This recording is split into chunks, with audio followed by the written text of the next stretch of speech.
Welcome, dear subscribers and curious listeners of my channel. Bellatrix Lestrange is one of the most terrifying yet strangely captivating figures in the Harry Potter universe. She is often perceived in a one-dimensional way, based on superficial impressions from the films, but behind this dark mask lies something far more complex. Today, we will debunk the most common myths about Bellatrix and find out what's true and what's pure fiction. Enjoy watching. Number 1. She was insane. Bellatrix is often called crazy, and her reputation certainly supports this opinion. But behind her eccentric appearance was a cold, calculating mind. She knew exactly what she was doing, and she did it with a specific purpose. When Voldemort made her one of his most trusted allies, he knew who he could rely on. Bellatrix embraced his ideology to the last drop of blood, willingly participating in the most brutal schemes, without hesitation, without regret. Number 2, she was a master duelist. Many Death Eaters are portrayed as intimidating in appearance but clumsy in battle, like magical stormtroopers.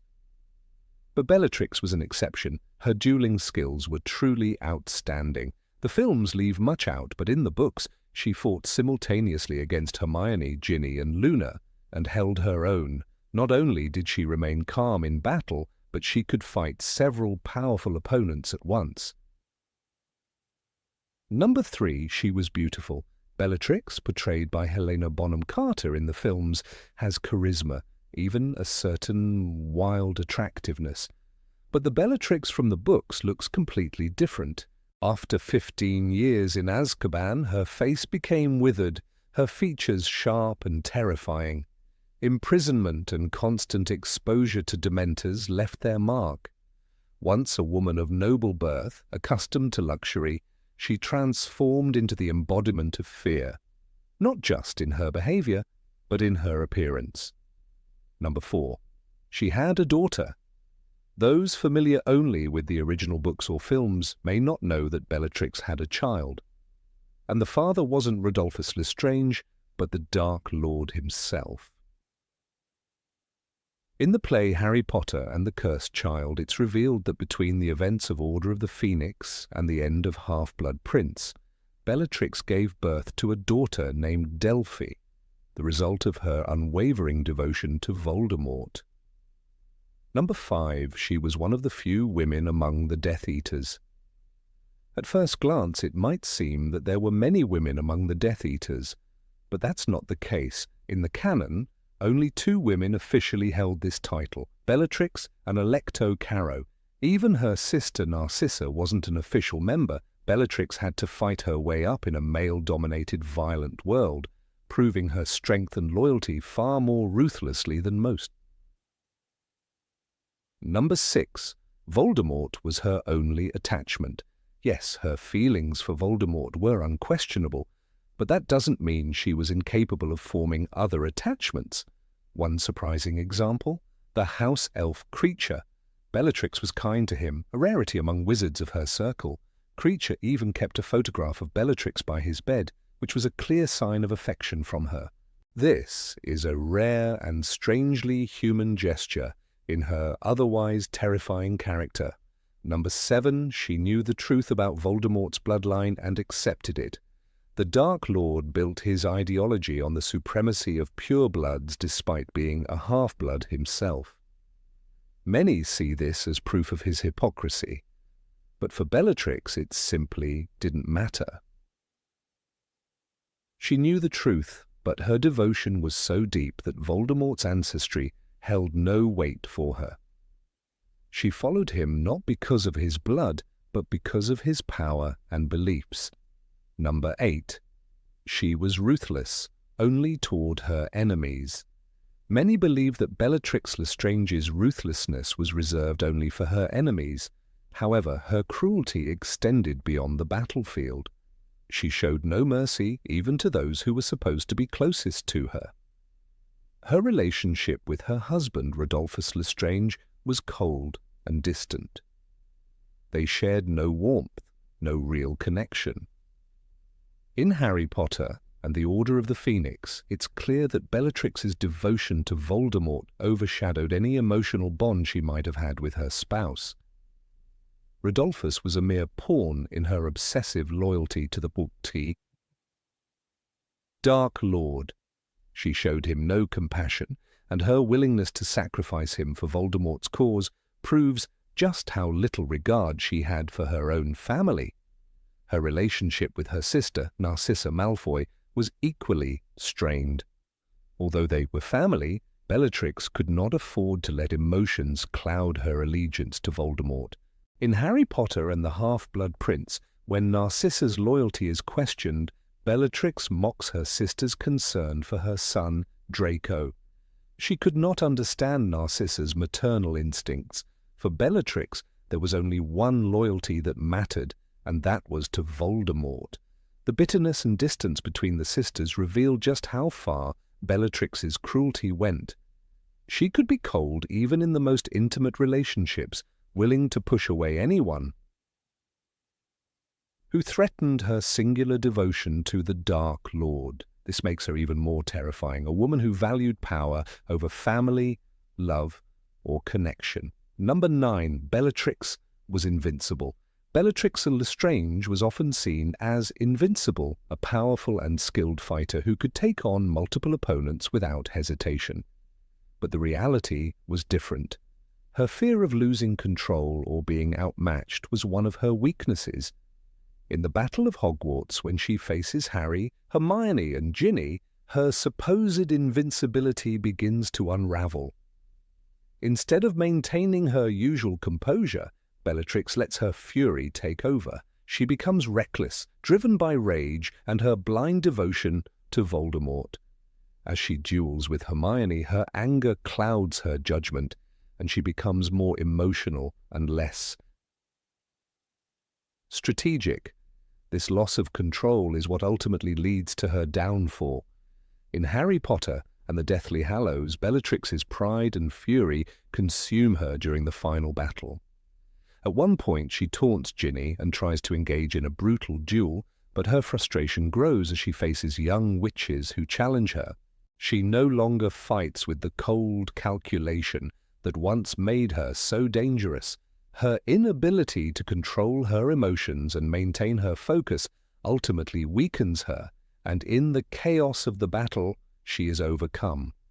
This moment reveals that Bellatrix, for all her power, was not invulnerable. Her strength was not enough to protect her from her own emotional instability. Number 10, she was an ideal student of Voldemort. Bellatrix Lestrange was always portrayed as a loyal and devoted follower of Voldemort, but that doesn't mean she was the perfect student. While she was undoubtedly passionate about dark magic, she wasn't as skilled or well-versed in it as other Death Eaters like Rodolphus Lestrange or Bartemius Crouch Jr. Bellatrix's magic was often wild and impulsive, more driven by raw emotion than strategic thought. In Harry Potter and the Order of the Phoenix, we see her act recklessly during the battle at the Department of Mysteries, where she fights with an intensity that lacks the careful planning and control Voldemort expected. Her impulsiveness often led to mistakes, and this was a source of frustration for the Dark Lord. Voldemort, who prided himself on careful, calculated action, found Bellatrix's unpredictability to be a flaw. Several times he expressed his disappointment with her lack of discipline, especially when her actions seemed too driven by personal emotion rather than the greater cause. In Harry Potter and the Half-Blood Prince, when Bellatrix and her fellow Death Eaters are sent to capture Harry, her emotional attachment to Voldemort's mission clouds her judgment. Her loyalty is unquestionable, but her inability to remain cool-headed and methodical sets her apart from others like Lucius Malfoy or Severus Snape, who were far more strategic in their approach. While Bellatrix's devotion to Voldemort was unwavering, it came at the expense of her magical discipline. In Harry Potter and the Goblet of Fire, we see other Death Eaters like Crouch who carefully hide their weaknesses and stay under the radar when necessary. Bellatrix, on the other hand, wore her loyalty on her sleeve. Her emotional outbursts and reckless actions made her an unpredictable ally. Though Voldemort valued her devotion, he had to acknowledge that her emotional nature often made her a loose cannon in a world that demanded precision and calculation. Number 11, Bellatrix was a religious fanatic. The idea that Bellatrix Lestrange was a religious fanatic is a myth. Her loyalty to Voldemort and dark magic is often mistaken for religious zealotry, but in truth she never adhered to any magical religion. Bellatrix's devotion was not based on belief in gods or a higher magical power, as it might be in some other magical circles. Her faith was political, pure and simple. It was an unwavering belief in Voldemort's ideology of purity and superiority. In Harry Potter and the Order of the Phoenix, we see her celebrate the idea of wiping out those she deemed impure, whether Muggleborns or anyone who opposed Voldemort. For Bellatrix, the concept of a divine power was irrelevant. Her entire worldview was rooted in a man-made system of power, domination, and destruction. Bellatrix's ideology was one of supremacy, not spirituality. Her actions were driven not by a quest for higher meaning, but by her desire for power and control. Unlike some wizards who might turn to magical forces for spiritual guidance, Bellatrix saw only Voldemort as the true force to follow. She was not interested in the mysticism of magic for its own sake, but rather in its use as a weapon for achieving the dominance of pure-blood wizards. This is clear when she eagerly participates in acts of violence, such as when she tortures Neville Longbottom's parents in Harry Potter and the Order of the Phoenix. Her lack of remorse, her coldness toward life and death, speaks to the absence of any religious or spiritual framework guiding her actions.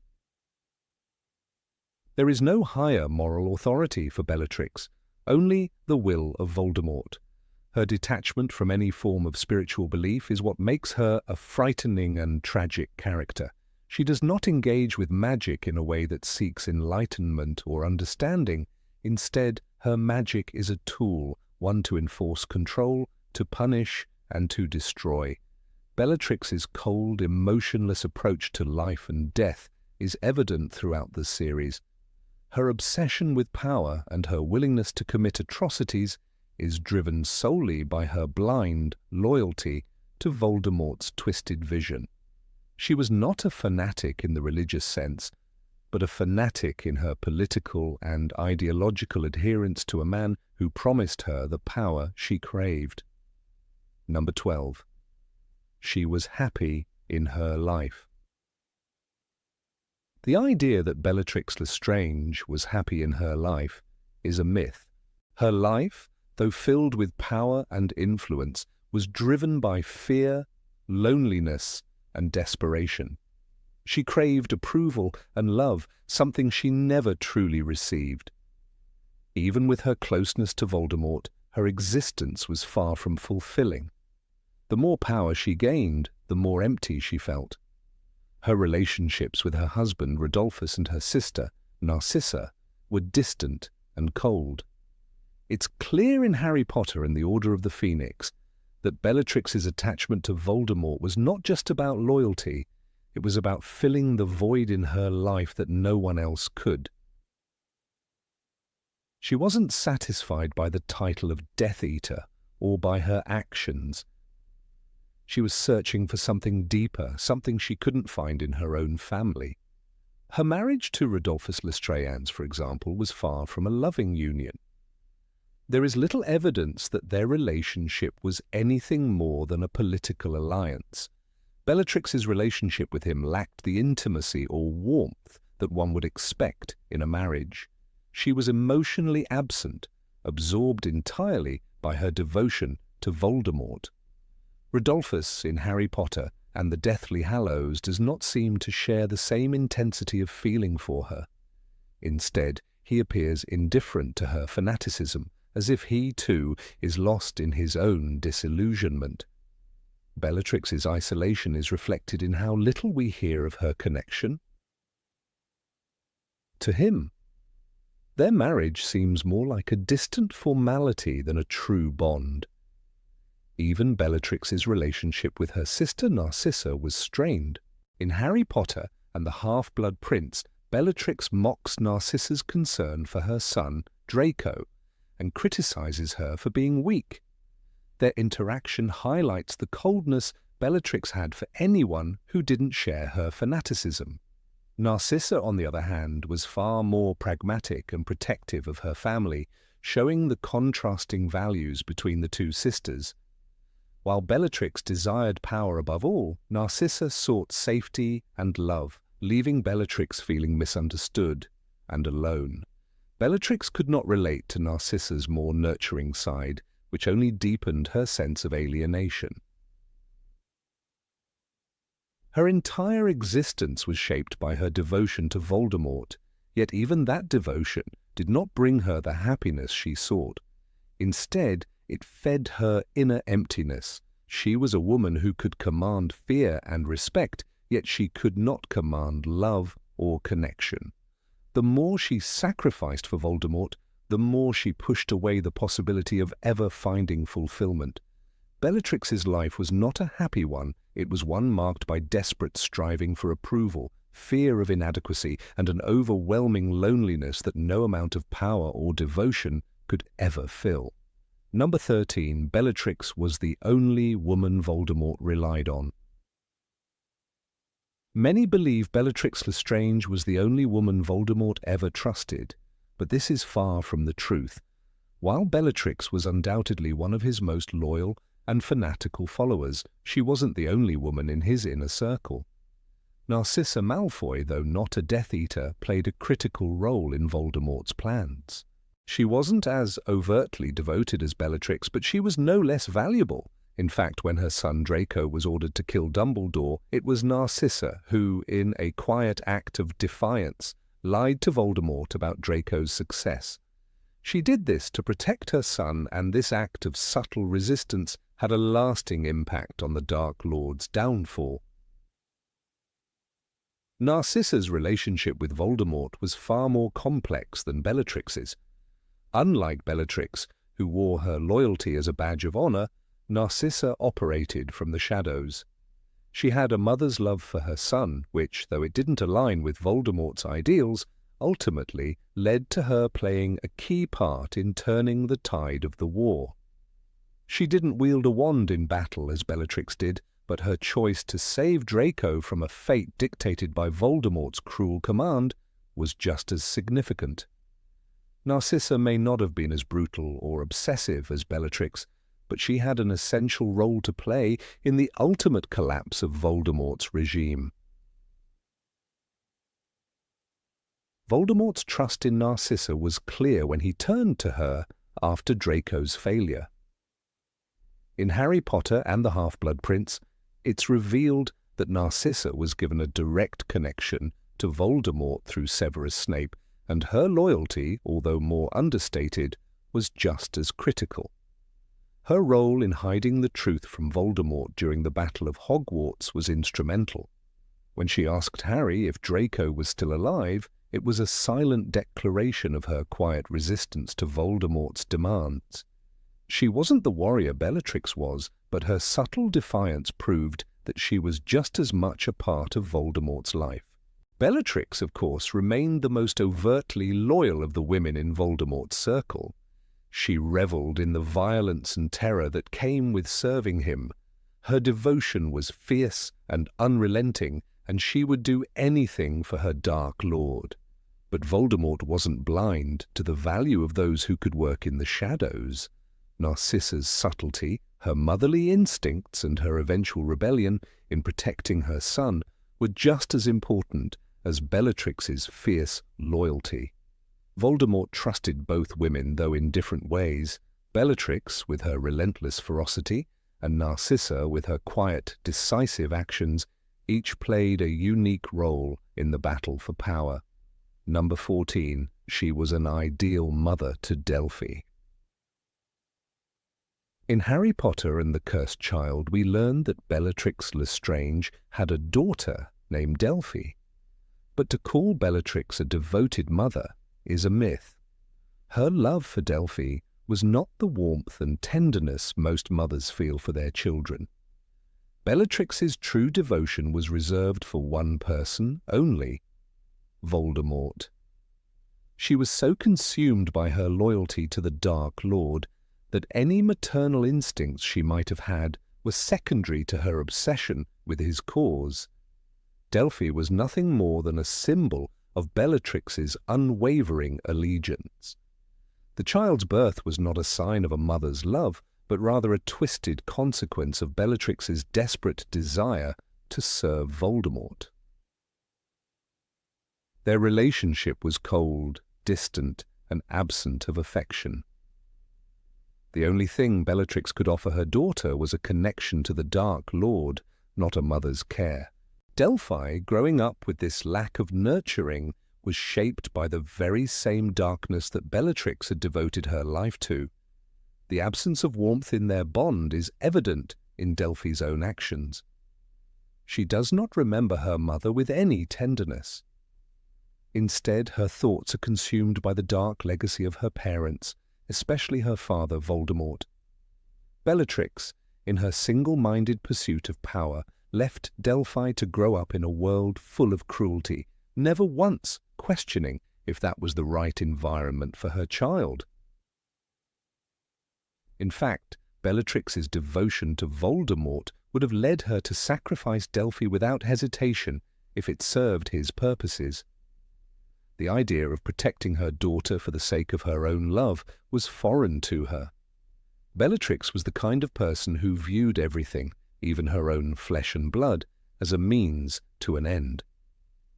If her daughter had been in the way of Voldemort's return to power, Bellatrix would have made the same choice she always made, to put the Dark Lord first, no matter the cost.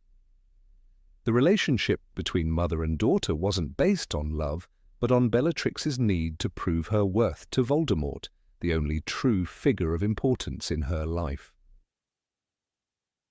This is the tragedy of Bellatrix as a mother.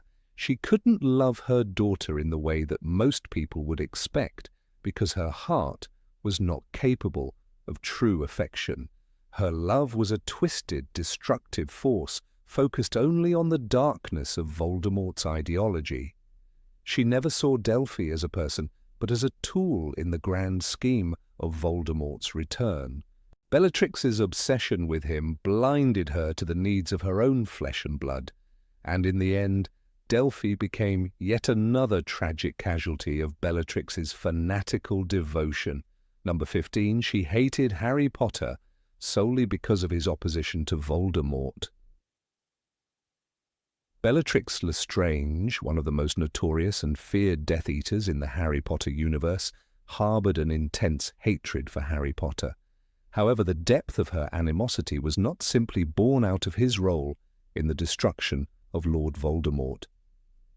It was a hatred rooted in far more personal and complex motivations, stemming from her loyalty to Voldemort, her warped sense of family, and the deep wounds caused by the failures and losses she had endured throughout her life.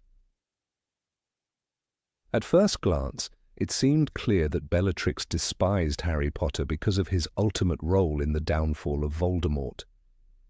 As a devoted servant of the Dark Lord, she believed that Harry, in his capacity as the Chosen One, had betrayed not only Voldemort, but also everything she had lived and died for. Voldemort was her reason for existing. His ideals were the guiding principles of her twisted life.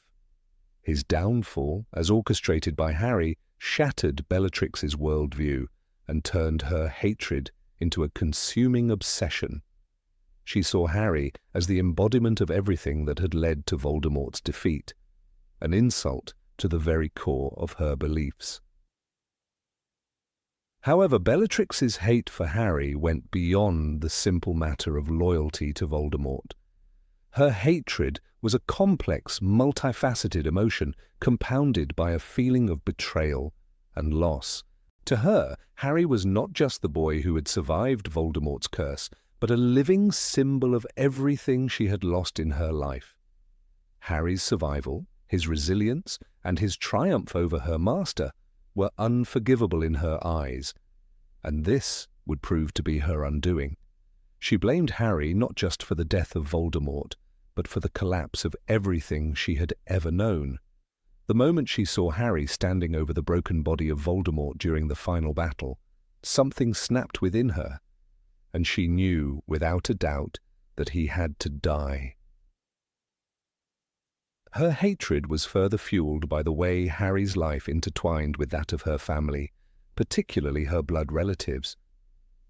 Bellatrix's devotion to her family's pure-blood status was a key part of her identity, and she was convinced that the Potter boy, along with other members of the Order of the Phoenix, represented a betrayal of everything she stood for. One of the most significant figures tied to Bellatrix's personal animosity was Neville Longbottom. Neville, who had proven to be a formidable foe in the fight against the Death Eaters, was someone Bellatrix clashed with repeatedly during the Battle of Hogwarts. For Bellatrix, Neville was a constant reminder of her family's failure. She had no idea that Neville's eventual success in defeating Nagini, Voldemort's final Horcrux, would lead to the Dark Lord's defeat. To her, Neville was the embodiment of everything that went wrong with her family's ambitions. Bellatrix's loss of control over her own family was deeply painful to her. She had once been the shining star in the Lestrange family, loyal to Voldemort and committed to the idea of pure blood supremacy. However, her family was no longer the proud and powerful lineage it had once been. Her cousin Sirius Black had betrayed her family, choosing to side with the Order of the Phoenix instead of upholding the ideals of their house. This rift was a deep wound for Bellatrix, and it had created an emotional rift between her and her family members, whom she now saw as weak and traitorous. Her bitterness was compounded by her failure to protect her own sister, Andromeda, who had married a Muggle-born wizard, Ted Tonks. This union, which Bellatrix deemed a betrayal of their bloodline, had caused irreparable damage to Bellatrix's sense of familial duty. Bellatrix resented Harry for reminding her of these painful connections. His very presence on the battlefield, with members of the Weasley family, Hermione Granger, and the Longbottoms, reminded her of her inability to maintain the purity of her own bloodline, and her inability to protect her family's honor. Her emotional torment reached its peak when she witnessed the destruction of Voldemort's empire. The loss of her master, whom she had pledged her soul to, was something that Bellatrix could never fully come to terms with. Voldemort had been her protector, her guiding force, and her sense of purpose. The betrayal she felt was not just one of loyalty, but one of personal identity. Voldemort's fall meant her identity, her entire existence, had been obliterated, and so she poured her anger and frustration into her obsessive desire for revenge against Harry Potter. For Bellatrix, killing Harry would not just be a victory for Voldemort, it would be a way to restore the shattered pieces of her own identity. As the battle continued, Bellatrix's relationship with her family took on a darker edge. Her relationships with her own flesh and blood were riddled with jealousy, disdain, and feelings of abandonment. Her connection with Narcissa, her sister, was strained. Narcissa had been the more politically astute and less fanatical of the two, and this difference in temperament often left Bellatrix feeling both superior and isolated. Narcissa had always been a pragmatist working within the system, while Bellatrix had thrown herself entirely into the cause. Narcissa's willingness to consider Voldemort's downfall, especially in her desperate plea to save Draco, made Bellatrix view her sister as weak, a betrayal of their shared bloodline and ideals. Number 16, Bellatrix was blinded by her pride for her pure blood status. Bellatrix Lestrange is one of the most compelling and enigmatic characters in the Harry Potter series, a woman whose actions are often portrayed as a product of her overwhelming obsession with blood purity and allegiance to Lord Voldemort. However, there is more to her story than the surface-level image of a fanatical supporter of the Dark Lord's ideology. Bellatrix, despite her outward loyalty to the cause of pure blood supremacy, was not simply driven by the notion of magical aristocracy. In truth, her attachment to Voldemort went far beyond her reverence for pure blood values. It was rooted in her desire for power, protection, and a sense of belonging in a world that she felt was rejecting her. Bellatrix's early life in the Lestrange family undoubtedly played a significant role in shaping her worldview. The Lestranges, who were notorious for their unwavering commitment to the belief in the superiority of pure-blood witches and wizards, expected nothing less than total devotion to their bloodline. Bellatrix was taught from a young age to value her family's history and her status as a pure-blood witch above all else. The belief that pure-blood wizards were inherently superior to half-bloods and muggleborns became so ingrained in her psyche that it defined much of her character throughout the series. However, it is important to understand that her attachment to the idea of blood purity was not based on ideology alone. It was also driven by her need for validation and a sense of superiority that her family placed so much value on. When Bellatrix encountered Lord Voldemort, she found in him not only a champion of her family's ideals, but a powerful figure who promised her something her family could not: true power. Voldemort's ability to command and instill fear in others drew Bellatrix to him like a moth to a flame. He was not merely a leader who espoused the ideals of pure-blood supremacy, but a personification of strength and invincibility. Bellatrix, despite her family's wealth and status, was always hungry for more recognition, more power, and more dominance. To her, Voldemort was a figure who could elevate her to a level she had never experienced before. It wasn't the idea of blood purity that fascinated her so much as it was the sheer force of Voldemort's presence, his power, and the possibilities he offered. In many ways, Bellatrix was a pragmatist rather than an idealist. She did not simply follow Voldemort because of his ideology. She followed him because he was the key to the power and status she so desperately craved. While her devotion to Voldemort certainly revolved around his promises of supremacy for purebloods, there was a deeper, more personal motivation behind her loyalty. Unlike others in the Death Eater ranks, such as Lucius Malfoy, who were driven by a more traditional understanding of bloodline purity and social standing, Bellatrix was more interested in the opportunities Voldemort presented. She was not merely defending the notion of pure-blood supremacy because she believed in it philosophically. She was doing so because it was the vehicle through which she could acquire power and status. One of the clearest examples of Bellatrix's pragmatic nature is her reaction to Voldemort's supposed death in the Battle of Hogwarts. When Voldemort was defeated by Harry Potter, Bellatrix's first instinct was not to question the principles she had followed or to reflect on the futility of the cause she had embraced. Instead, she remained fiercely loyal, not because she believed in the ideology, but because Voldemort was the source of her power. His return to the scene and the subsequent chaos that followed meant that Bellatrix's opportunities to rise in status had returned as well. She was willing to continue fighting, even at great personal risk, because Voldemort's rise signaled her own potential rise as well. Her pride in her bloodline, while certainly present, was not as all-consuming as it was for some of the other Death Eaters. Unlike the Malfoys, whose obsession with maintaining their pure-blood status was almost a matter of personal honor, Bellatrix's obsession was with power. This distinction is critical in understanding her character. Her pride in her bloodline did not make her blind to the pragmatic reality that Voldemort's rise could offer her much more than the static, aristocratic society that her family upheld. Bellatrix's true loyalty was to the idea of wielding power, and Voldemort was the means by which she could achieve it.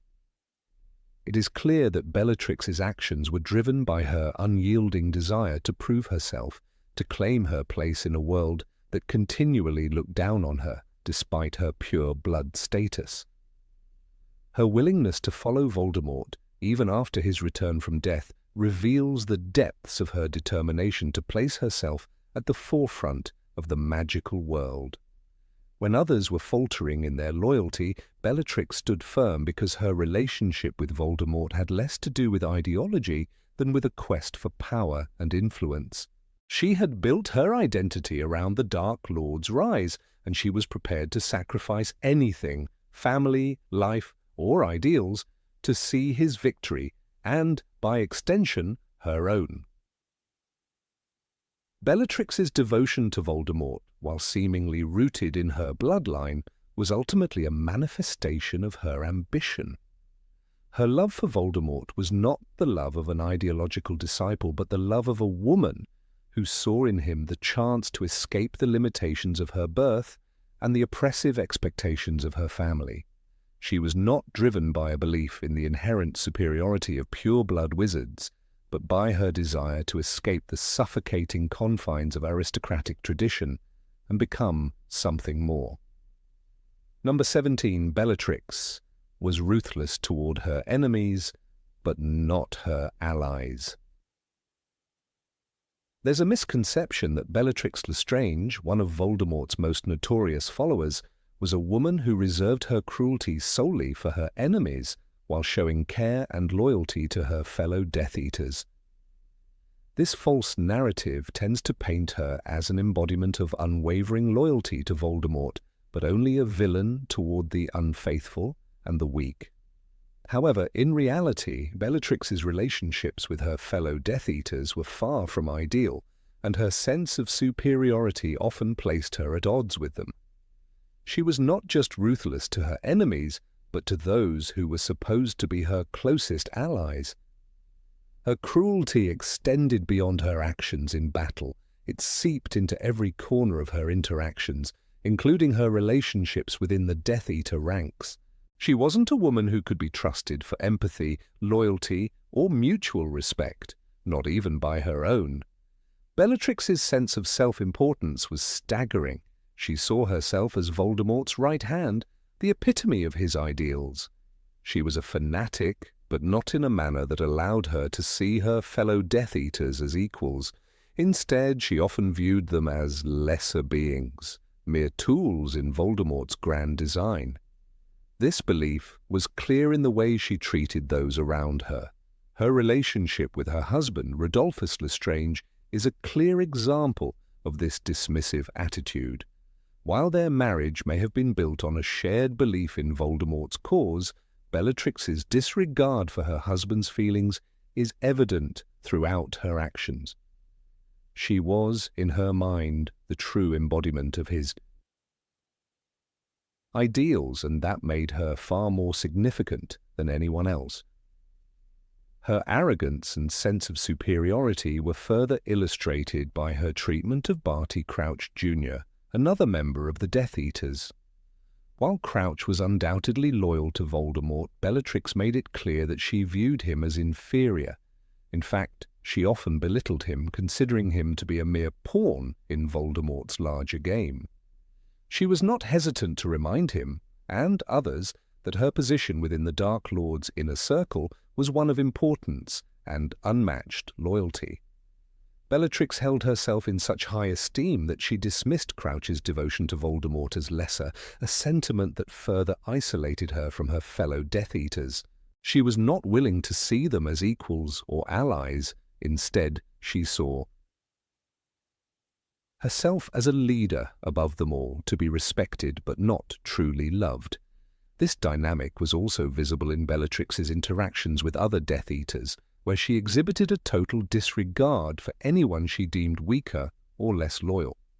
Her treatment of Severus Snape is an example of how little she thought of others, even when they were aligned with the same cause.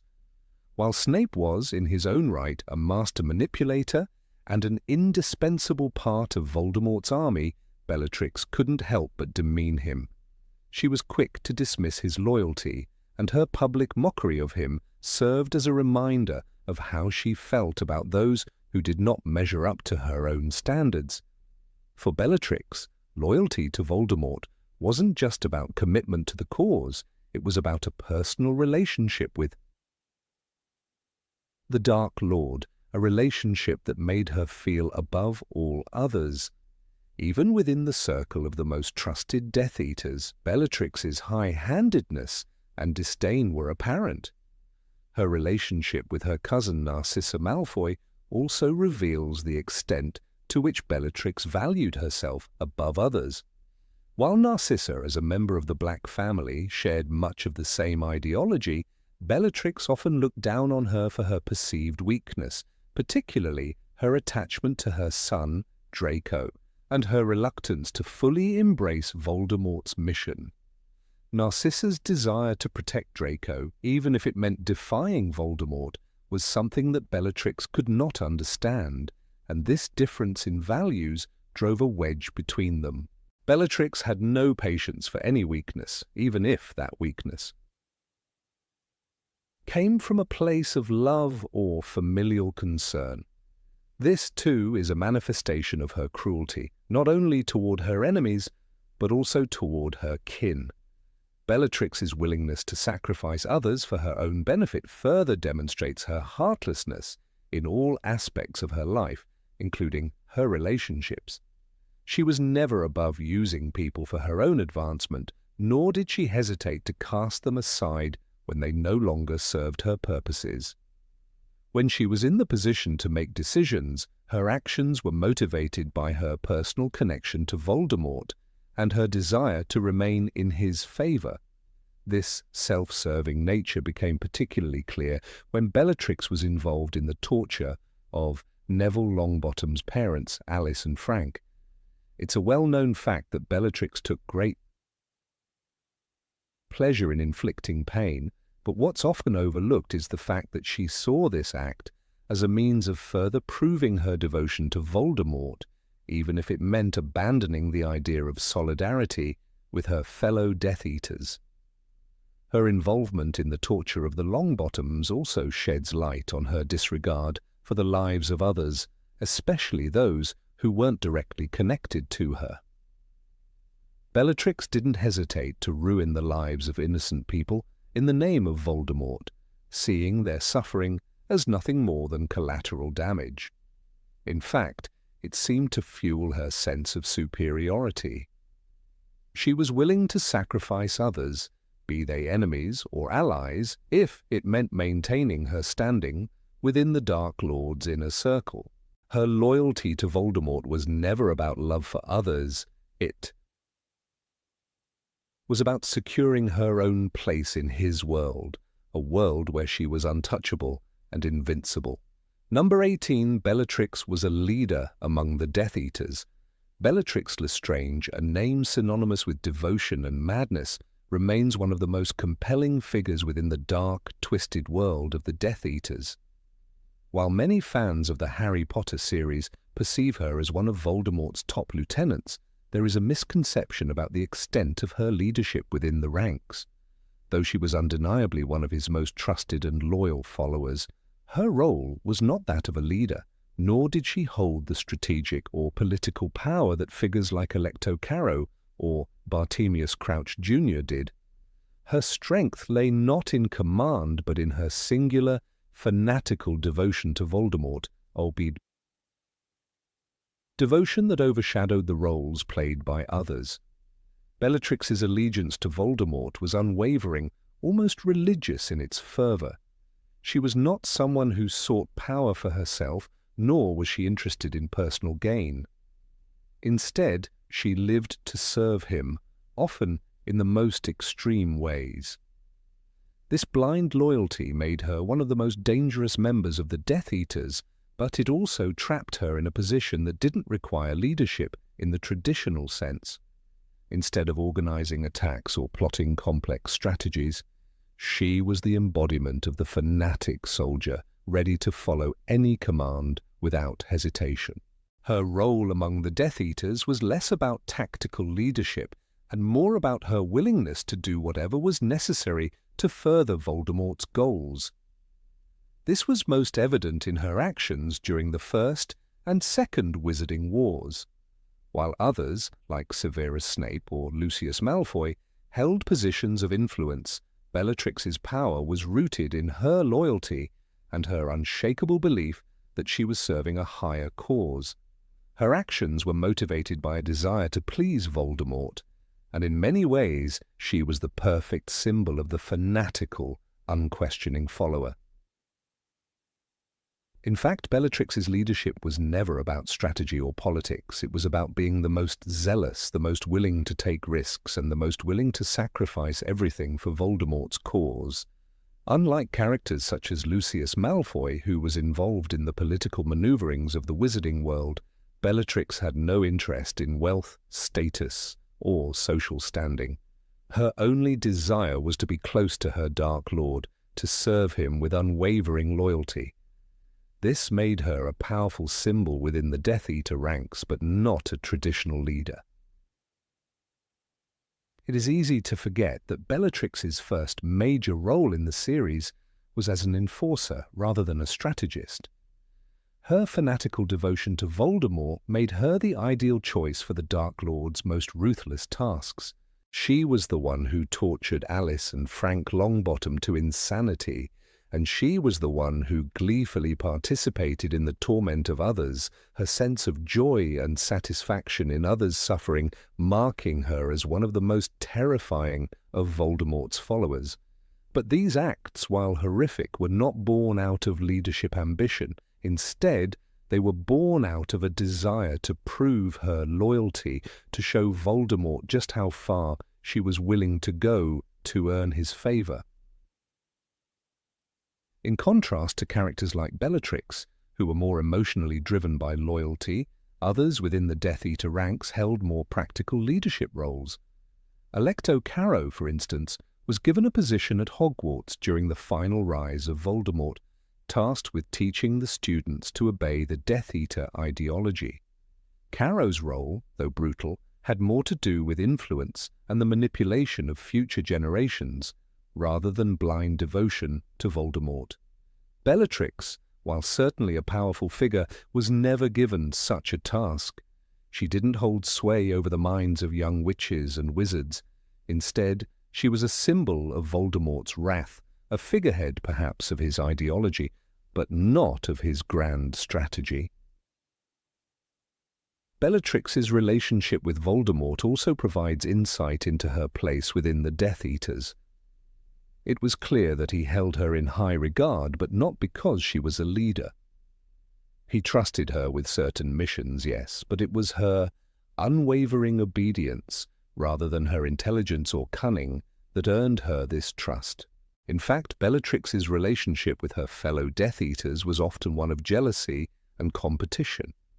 She would often view others, like Narcissa Malfoy or Severus Snape, as inferior, believing her unwavering loyalty was the greatest virtue in the Dark Lord's eyes. Her jealousy was most apparent when she spoke about Voldemort's trust in others, particularly Severus Snape. Bellatrix was skeptical of Snape's loyalty, and her animosity toward him stemmed not from any strategic differences, but from the fact that he held a certain kind of power that she lacked, his ability to move in and out of Voldemort's inner circle with a level of cunning and charm that Bellatrix could never replicate.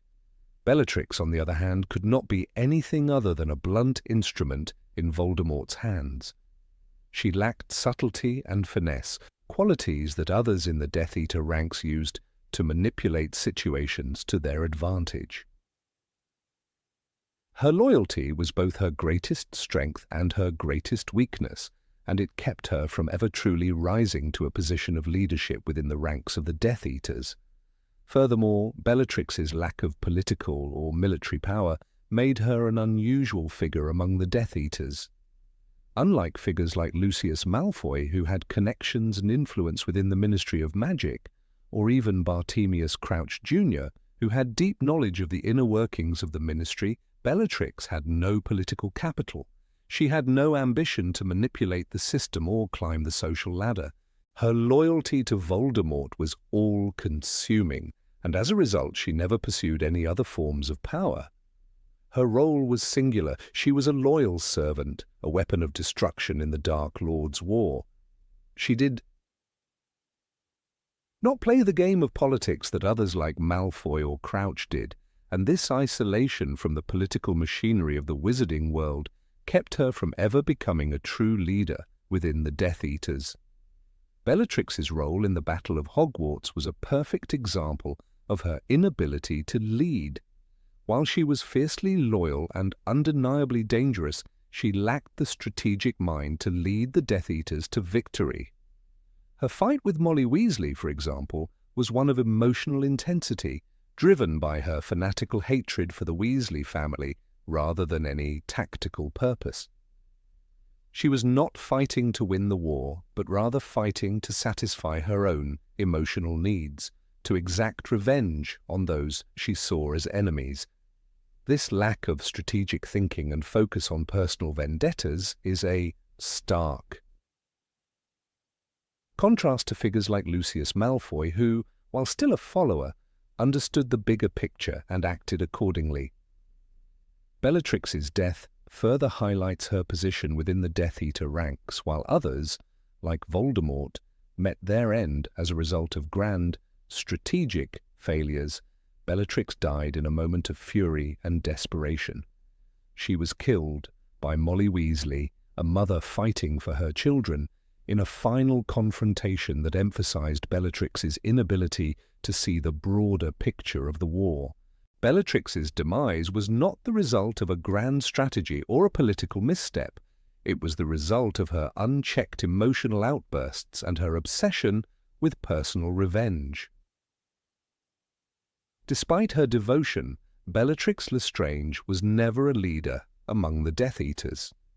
She was a fanatic, a true believer in Voldemort's cause, but she lacked the qualities that would have made her a leader in any conventional sense.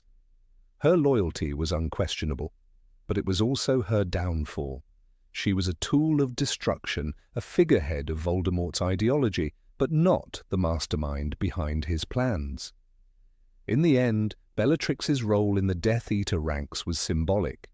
She embodied the darkest aspects of Voldemort's reign, but she was never the one to steer it. Number 19, Bellatrix could not be sincere. Bellatrix Lestrange has always been portrayed as the embodiment of cold-hearted fanaticism in the Harry Potter series. A loyal servant to Lord Voldemort, she is often seen as a woman consumed by her devotion to dark ideals, capable of cruelty without remorse. Her role in the torture of Alice and Frank Longbottom, the murder of Sirius Black, and her general sadistic behavior casts a long shadow over her character, making it easy to dismiss any notion that she could have genuine emotions or affection for anyone. However, looking deeper into her actions, particularly the way she interacts with Kreacher, the Black family house elf, offers a more nuanced understanding of Bellatrix's character and her capacity for sincerity. In the heart of the series, particularly during the events of Harry Potter and the Deathly Hallows, Bellatrix's relationship with Kreacher presents an unexpected contrast to her public image. While it's true that she is harsh and cruel, especially when it comes to her allegiance to Voldemort, the way she treats Kreacher at times suggests a more complex emotional depth. Kreacher, as a house elf, is loyal to the Black family, and his disdain for those who abandon the pure blood ideals aligns with Bellatrix's own values. However, her treatment of him is not purely out of a sense of duty or superiority. It is clear that Bellatrix's affection for her family's heritage and its legacy plays a significant role in how she interacts with Kreacher, but there's more at play here than simple cruelty. In one of the most telling moments, Bellatrix shows a rare vulnerability when she speaks to Kreacher. After Sirius Black's death, Kreacher's role in the Black family home becomes even more important to Bellatrix. Her obsession with keeping the family's legacy intact is evident, but so is the underlying attachment she has to the house elf, who represents the last remnants of her familial lineage. Bellatrix may not have shown a typical sense of compassion, but the way she interacts with Kreacher implies that she feels a deep sense of ownership and responsibility toward the elf, which is not rooted in the same cruel detachment she applies to others. There is an affection here, though distorted by her dark convictions. Despite her evident cruelty, Bellatrix's emotional connection to Kreacher reveals a different layer of her character, one that speaks to the possibility that she could indeed be capable of true emotional investment, albeit in a twisted form. Kreacher, as a creature bound by his loyalty to the Black family, embodies the deep roots of her bloodline which she holds dearer than anything else. While Bellatrix treats Kreacher harshly, there is a level of care, however warped, in her behavior. She values Kreacher because he is, in her eyes, a living connection to the old world, and through him she sees the continued glory of her family.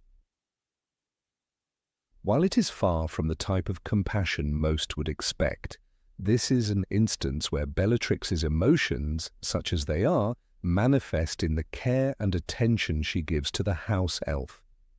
The complexity of Bellatrix's character is further highlighted in her relationship with Voldemort. For many readers, her blind loyalty to him seems like the ultimate expression of devotion. Her willingness to commit atrocities, including the murder of her own family members in some cases, seems to support the idea that she is consumed entirely by her love for the Dark Lord. However, even within her fanatical devotion, there is a real emotion that shines through. Bellatrix's loyalty to Voldemort is not just an abstract ideological stance, but a personal connection that transcends mere obedience. It is clear that she does not serve him out of fear alone. There is a sense of passion in the way she follows him, a fervor that goes beyond simple worship. Bellatrix's love for Voldemort is a mixture of admiration and something more primal. She sees in him a source of power, certainly, but also someone who validates her own beliefs and feelings of superiority. Her attraction to him, while undeniably dark, is rooted in an emotional need for validation. This is not the cold calculation of someone who is emotionally detached. Bellatrix invests herself fully in the Dark Lord's cause, not just because it offers her power, but because it fulfills a deep need within her for belonging and purpose. She is not the soulless monster that some might perceive. Rather, she is a woman deeply entwined with her own emotions, albeit warped by her obsessive devotion. Bellatrix's relationship with Voldemort is as much about control and submission as it is about love, and this makes her emotional investment even more evident. She has put all her hopes, all her emotional energy into this one cause, and through it she finds a semblance of belonging. Her feelings for Voldemort are not based on an abstract concept of power, but on a visceral need for connection. In a way, Voldemort is the only person who truly understands her, even if he does not reciprocate the same depth of feeling. Her obsession with him is not one-sided. Bellatrix's loyalty to Voldemort is profound, and while it is certainly distorted and toxic, it is undeniably sincere. While Bellatrix's behavior can be chilling and incomprehensible to others, it becomes clear that she is capable of real, if flawed, emotional connections. Her attachment to Kreacher, her relationship with Voldemort, and even her tragic devotion to her family demonstrate that she is not as emotionally cold as she initially appears. In her own twisted way, Bellatrix is capable of love, affection, and loyalty. These emotions may be obscured by her obsession with dark power, and her fanatical beliefs, but they are present nonetheless. The irony of Bellatrix's character lies in the fact that she is both capable of deep emotional connections and simultaneously disconnected from any sense of moral decency. Her emotional ties to Voldemort and her family are undeniable, yet they are intertwined with a disregard for human life and a blind obedience to the Dark Lord. The love she shows, whether it be toward Creature or Voldemort, is far from the pure affection we might expect, but it is still love in its own form. Bellatrix's emotions, however deeply twisted and misguided, give her a complexity that is often overlooked. By examining Bellatrix's interactions with Creature and Voldemort, it becomes clear that she is more than just a heartless fanatic. She is a deeply emotional person whose feelings are clouded by her own dark beliefs. She may not show her emotions in the way most would recognize, but her emotional depth is there. In a world where devotion and loyalty are often equated with the absence of emotion, Bellatrix's case proves that even the most fanatical followers are not devoid of genuine feelings. They may be warped, misdirected, or poisoned by their beliefs, but they are still very real. Bellatrix Lestrange's love and devotion are sincere, even if they are deeply flawed and ultimately destructive. Number 20. She had no fear.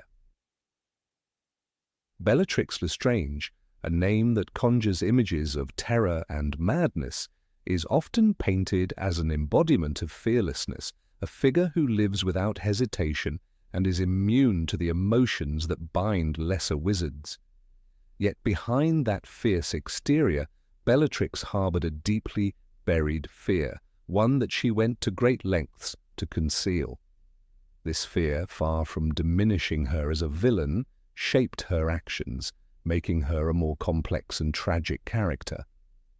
The truth about Bellatrix was that she, like everyone else, was not immune to fear. She simply wore a mask of madness and confidence to cover it. One of the clearest manifestations of her fear occurred during her time in Azkaban, the notorious wizarding prison. Azkaban is a place where despair and hopelessness reign, where every inmate is tormented by the terrifying presence of Dementors, creatures that feed on despair and can suck the very soul from a person. Bellatrix's time there was a nightmare that left permanent scars on her psyche. It wasn't the torturous conditions of the prison itself that broke her. It was the Dementors. The very presence of these dark creatures triggered her deepest fears, stripping her of the bravado that she so carefully constructed. Bellatrix had been sent to Azkaban for her role in the torture and murder of multiple Muggles, and the long-standing support of Lord Voldemort during his first rise to power. She had always projected an air of invulnerability, an intense belief in her own supremacy and strength. However, what no one could have anticipated was that, in the dark depths of Azkaban, Bellatrix would become a victim of her own mind. She was locked away with her deepest nightmares, with the Dementors as her tormentors. Unlike the steady resolve she presented to the world, her time in Azkaban revealed that she was, in fact, a woman consumed by her fears. The Dementors thrived on fear, and they exploited Bellatrix's vulnerabilities, turning her mind into a battlefield. It wasn't just the isolation and the horrors of the prison that fractured her spirit. It was the feeling of helplessness and terror that the Dementors invoked in her. Bellatrix, who had once believed that fear was a weakness for others to exploit, now faced a terror that even her own powers couldn't shield her from. Her experience with the Dementors was a deeply personal torment that stayed with her long after she was freed from prison. While she may have outwardly seemed more formidable, even more insane upon her release, the truth was that the traumatic memories of her time in Azkaban haunted her every waking moment. Her fear of the Dementors became so profound that she avoided facing them as much as possible after her release. In her mind, confronting them again would have meant confronting her own vulnerability, her own humanity, a reality that she could not bear to acknowledge. She had become an expert at hiding her fear behind a facade of violent cruelty and madness. She sought to drown out the terror that she experienced in Azkaban by channeling all her energy into destruction, into her obsessive loyalty to Voldemort. But the truth remained. Bellatrix's desire to destroy was driven by her desperate need to exert control over her fear. Her cruelty was, in a way, a defense mechanism, a way to shield herself from the horror that once nearly broke her. One of the most striking aspects of Bellatrix's character is how she used her madness to mask her fear. She became one of the most fanatical followers of Voldemort, eagerly carrying out his every command without question. But while she reveled in the power and fear she instilled in others, her motivations were not as simple as they appeared. Beneath her actions lay an overwhelming terror of losing control, of becoming weak, of being vulnerable again. The ferocity with which she pursued her master's will was in part a desperate attempt to stave off the anxiety that had plagued her during her imprisonment. To her, loyalty to Voldemort became more than just a matter of belief. It was an attempt to prove that she was invulnerable, that she had conquered her own fears. However, her obsessive devotion to Voldemort's cause also highlighted her fear of being alone. Bellatrix had spent years in the grim isolation of Azkaban, and the fear of being abandoned or forgotten consumed her. She couldn't bear the thought of being discarded by the one person she believed understood her, Voldemort. Her obsession with him was not just born from admiration for his power, but from an intense need for affirmation. To be with Voldemort was to be free of the doubts that gnawed at her soul, to feel that she was worthy, that she was safe from the horrors that had once nearly destroyed her. One moment in particular reveals the fragility of Bellatrix's state of mind. When she faces the Death Eaters in the battle at the Department of Mysteries, Bellatrix's desperation becomes apparent. She is willing to go to any lengths to ensure that she pleases Voldemort, to prove that she is loyal, even if it means sacrificing her own safety. As she watches the chaos unfold around her, it is clear that Bellatrix is no longer simply a fanatical follower. She is a woman fighting to retain her sense of self. In the heat of battle, Bellatrix is not as invincible as she once appeared. Her actions in this moment reflect a deeper vulnerability, a fear of failure, of not being enough. This fear of inadequacy stems from the fact that Bellatrix, like many of Voldemort's followers, had staked her identity on a single ideology, on the belief that her cause was the only one worth serving. But underneath her certainty there was a flickering doubt, a fear that she was in fact expendable. Even in the midst of the violence and destruction, she was haunted by the thought that one day Voldemort might no longer need her, that her existence would be meaningless. Her irrational cruelty toward others, especially those she deemed weak or inferior, was also a result of her own internal battles. Bellatrix had to constantly prove to herself that she was strong, that she was not the terrified, vulnerable woman who had cowered before the Dementors in Azkaban. She became ruthless in her treatment of others to hide her own fear. In tormenting others, she believed that she could keep her own demons at bay. By striking out at others, she tried to convince herself that she was the one in control, the one who held the power, when in reality she was simply using violence as a way to cope with the terror that still lived within her. Bellatrix's twisted sense of pride and superiority was another defense mechanism she employed to hide her fear. She viewed herself as a noble and pure-blooded witch, far above the lesser wizards around her. This belief allowed her to rationalize her actions to justify the terrible things she did. But this pride was not just arrogance, it was an armor she built to shield herself from the knowledge that deep down she was terrified. She needed to believe that she was special, untouchable, so that she could avoid confronting her true fears. Perhaps one of the most tragic aspects of Bellatrix's character is how her fear ultimately led to her downfall. By continually running from her vulnerability, by refusing to confront her own terror, she became more and more consumed by her obsession with power and control. In the end, she was no longer a woman in command of her fate. She was a woman driven by fear, trapped in a cycle of cruelty and madness that she could not escape. Bellatrix's eventual death at the hands of Molly Weasley was a fitting end to a character who had been defined by her inability to face her own fears, who had spent her entire life running from the terror that had once broken her. In the end, Bellatrix Lestrange was not the invulnerable, fearless figure that she often appeared to be. Beneath her madness, beneath her ferocity, lay a woman whose greatest enemy was the fear she could never escape, a fear that ultimately consumed her. Number 21, Bellatrix was always part of the pure blood culture.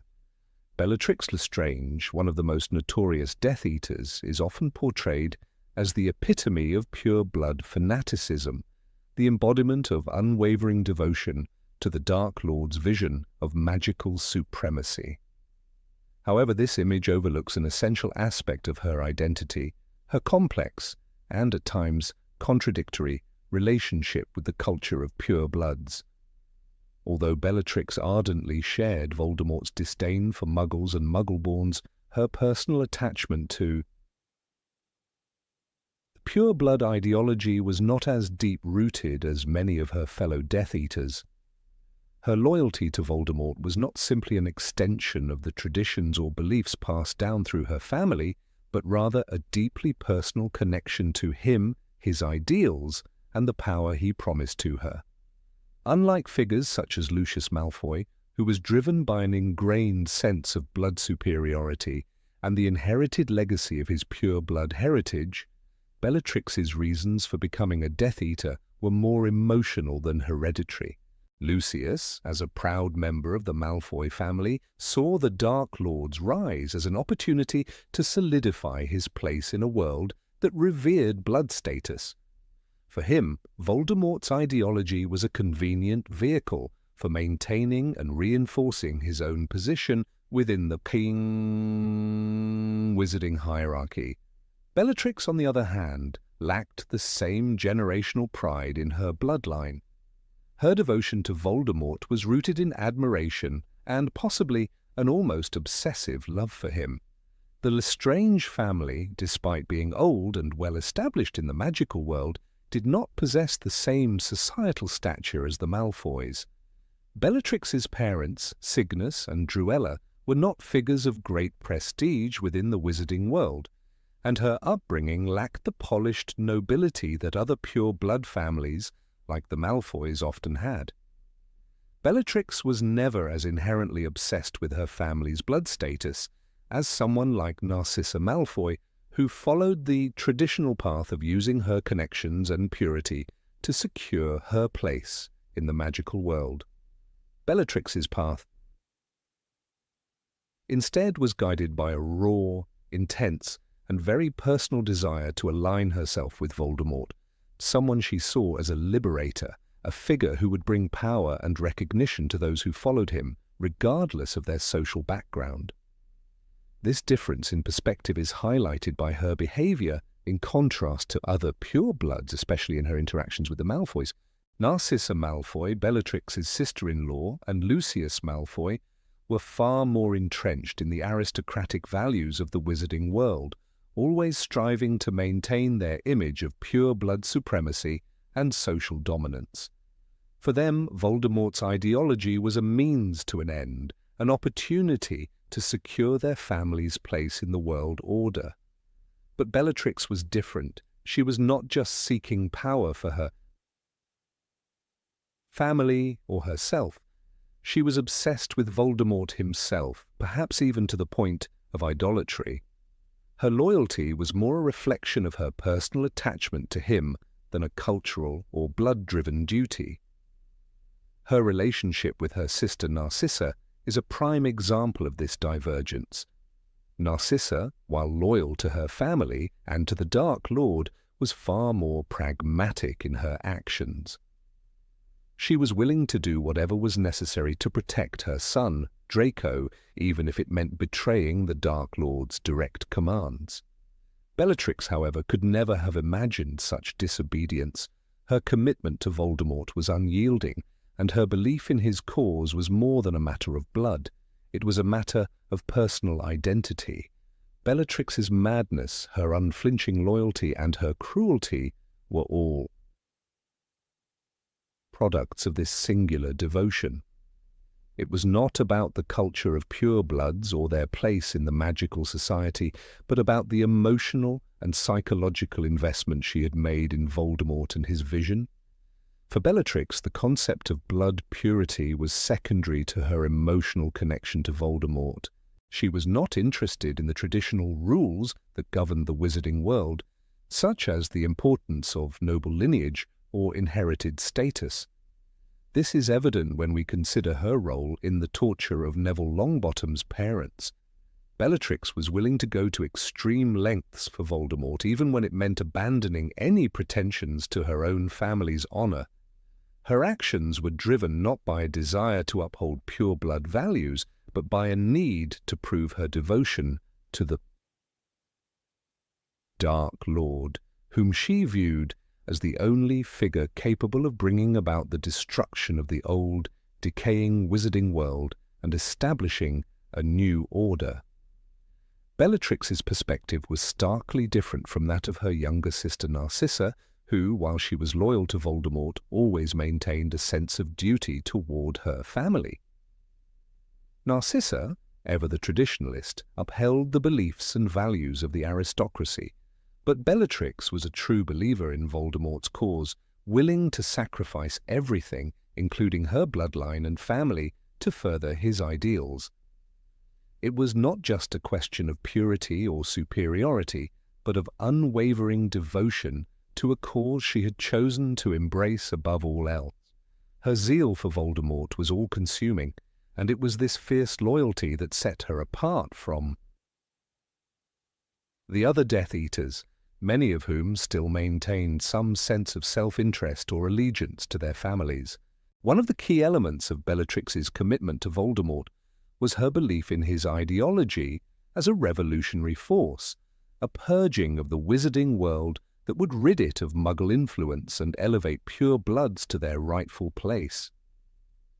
This was not just about maintaining an established order, but about ushering in a new age. For Bellatrix, Voldemort represented a radical break from the past, a fresh start for the magical world, and she was willing to be his most loyal soldier, even at the expense of everything she had once held dear. She was not merely following tradition, she was willing to break from it entirely in her pursuit of Voldemort's version of purity. Bellatrix's disdain for Muggles and Muggle-borns was not merely a product of her upbringing, but a personal conviction that she held dear to her heart. Her interactions with Muggle-borns were marked by cruelty and malice, as evidenced by her treatment of Hermione Granger during the battle at Malfoy Manor.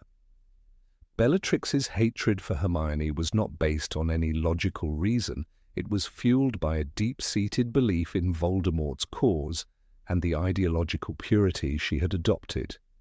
Her disdain for Muggle-borns was personal, a reflection of the emotional and psychological investment she had made in Voldemort's vision. Even though she was born into a family of pure bloods, Bellatrix's path diverged sharply from the traditional pure-blood values. She was never quite as fixated on blood purity as other Death Eaters, such as Lucius Malfoy or Bellatrix's own sister, Narcissa. These characters were more concerned with the preservation of their family names and status. Bellatrix, in contrast, was more concerned with the idea of purging the world of impurity and embracing a new, radical order, regardless of where she came from. In this way, Bellatrix Lestrange was not just a product of her bloodline, she was a reflection of a deeper, more personal devotion to the Dark Lord's cause. Bellatrix's loyalty was not just a matter of ideology, it was an obsession that consumed her entirely. She did not merely serve Voldemort because it was expected of her, she served him because she believed in his vision and in the transformative power he promised. Her relationship with Voldemort transcended the boundaries of family, blood, and traditional ideology. It was an emotional connection, one that ultimately led her to abandon everything she had been taught, to believe in and embrace a new reality shaped by Voldemort's vision for the future. Bellatrix's commitment to Voldemort was not born from her desire to uphold the ancient and noble traditions of purebloods, but from a deep, personal connection to the Dark Lord and his vision for the future of the wizarding world. This is the core of her identity as a Death Eater, a devotion to Voldemort that was greater than her family, her bloodline, and even her own sense of identity. Number 22. Bellatrix remained loyal to Voldemort until the end. Bellatrix Lestrange, a name synonymous with madness, cruelty, and unwavering loyalty to Lord Voldemort, has long been perceived as one of the Dark Lord's most loyal and fearsome followers. Her role in the Death Eater ranks during the First and Second Wizarding Wars is undebatable, and her zeal for Voldemort's cause is undeniable. However, there is more to her story than simply blind devotion. Despite the image of an unshakable follower, there were moments throughout the war when Bellatrix's loyalty was put to the test, and even she wavered, uncertain about the fate of her beliefs and allegiances. Her actions in the final moments of the war reveal a woman torn between love for her master and fear of his failure, suggesting that her devotion was not as indomitable as many have come to believe. Bellatrix's relationship with Voldemort was always rooted in power and fear, but there was also an undeniable level of emotional attachment. She was more than just a servant. She was one of Voldemort's closest and most trusted followers, often serving as his enforcer, the one he could rely on to carry out his most brutal tasks. Her adoration of him bordered on obsession, and it was clear from her earliest actions in the series that she would do anything for him. When she was first introduced during the Death Eater's escape from Azkaban, it was evident that Bellatrix had no fear of death or punishment, her hatred for those who opposed Voldemort driving her every move. Yet, despite her outward loyalty, the cracks in her unwavering devotion begin to show when Voldemort's plans start to falter. Throughout the war, Bellatrix's internal struggle becomes apparent, especially when the tide begins to turn against Voldemort. In the final months of the conflict, she found herself at a crossroads. She had dedicated her life to Voldemort, but she also recognized the shifting balance of power. It was one thing to fight alongside him when victory seemed assured, but quite another when it became clear that defeat was a real possibility. Bellatrix, a woman who had always lived for the Dark Lord's victory, now had to confront the uncomfortable reality that he might not win this time. One of the key moments that reveals Bellatrix's internal conflict comes during the Battle of Hogwarts. As the battle rages on, Bellatrix is fiercely committed to Voldemort's cause, yet there is a noticeable shift in her behavior. She fights with ferocity, but there is an undercurrent of desperation in her actions. She is not simply fighting to defeat the enemies of Voldemort. She is fighting to prove that her loyalty has not wavered, that she has not been foolish to place all her faith in a man who may now be on the brink of failure. Bellatrix's fear of losing everything she has worked for, her entire identity tied up in Voldemort's cause, begins to shape her decisions. At one point, as the battle intensifies, Bellatrix seems to lose some of her earlier confidence. She engages in a duel with Hermione Granger and Ginny Weasley, but there is a wildness to her attacks that suggests she is not simply fighting for dominance. She is fighting out of fear, afraid of the consequences of Voldemort's defeat. This fear is not just about the potential loss of power, but the fear of being forgotten, of losing her place in history. Her entire existence has been defined by her loyalty to Voldemort, and the idea of being left behind, of having to face the consequences of her unwavering devotion to a failing cause, shakes her to the core. In the final moments of the war, Bellatrix's conflict reaches its peak. As Voldemort's forces are crumbling, Bellatrix's fear is palpable. She knows that the end is near, and yet she cannot bring herself to abandon her master. Even in the face of overwhelming evidence that Voldemort's reign is coming to an end, Bellatrix fights with all the rage and desperation she can muster. But it is clear that her heart is no longer fully in the battle. She is no longer fighting for Voldemort's victory. She is fighting to stave off the personal collapse that will come when his defeat is sealed. The last moments of her life, when she faces her own death, are a testament to this inner turmoil. In her final, defiant moments, Bellatrix Lestrange's fear of losing everything overrides her loyalty to Voldemort, and this fear ultimately leads to her death. Bellatrix's demise at the hands of Molly Weasley is a poignant moment that encapsulates her internal struggle. It is not simply a mother's revenge for the death of her child, as it may first appear. It is also the moment when Bellatrix's belief in Voldemort's invincibility is shattered once and for all. Molly Weasley, a mother fiercely protecting her family, becomes the catalyst that ends Bellatrix's reign of terror. In the final duel, Bellatrix seems to realize, perhaps for the first time, that her cause is lost and her loyalty has been for naught. She is defeated not by Voldemort's enemies, but by her own internal conflict. A woman who had placed everything on a man who could not protect her from the reality of his own failure. Throughout the series, Bellatrix is portrayed as a force of unrelenting cruelty, but this image is not entirely accurate. She may have been loyal to Voldemort, but she was also a woman deeply insecure about her position in his world. Her loyalty was not as unshakable as it might first appear.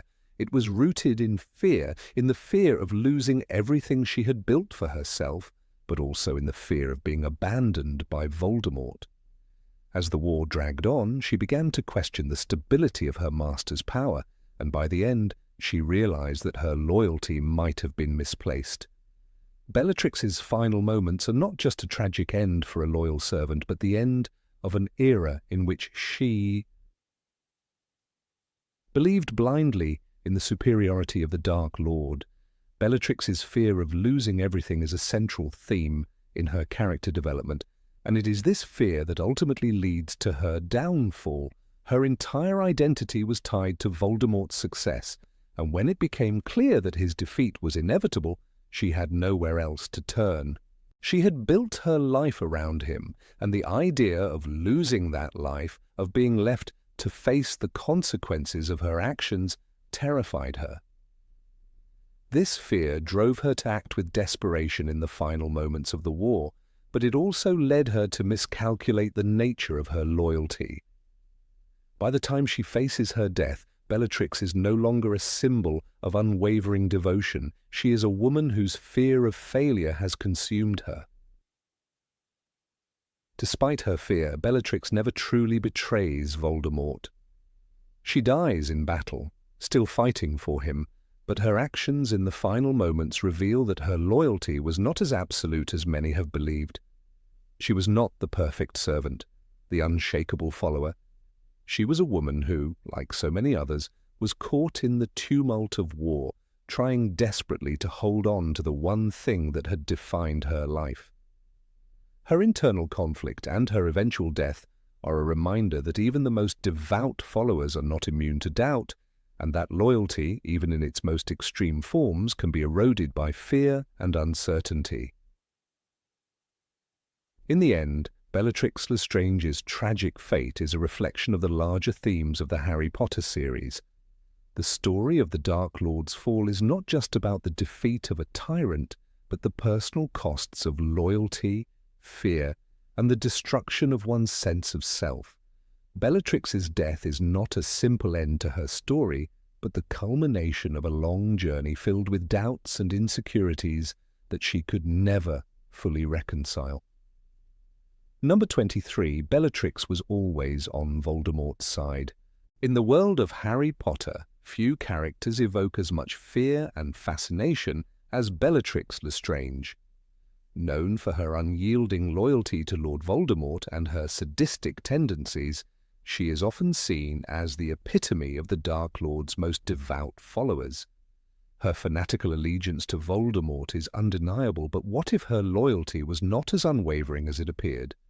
What if, during the Dark Lord's absence, Bellatrix questioned her allegiance and contemplated her place in a world where the power structure was shifting? Bellatrix Lestrange's journey is one filled with dark decisions, confusion, and ultimately, a return to her place at Voldemort's side. After the fall of Voldemort in 1981, Bellatrix, along with many other Death Eaters, was arrested.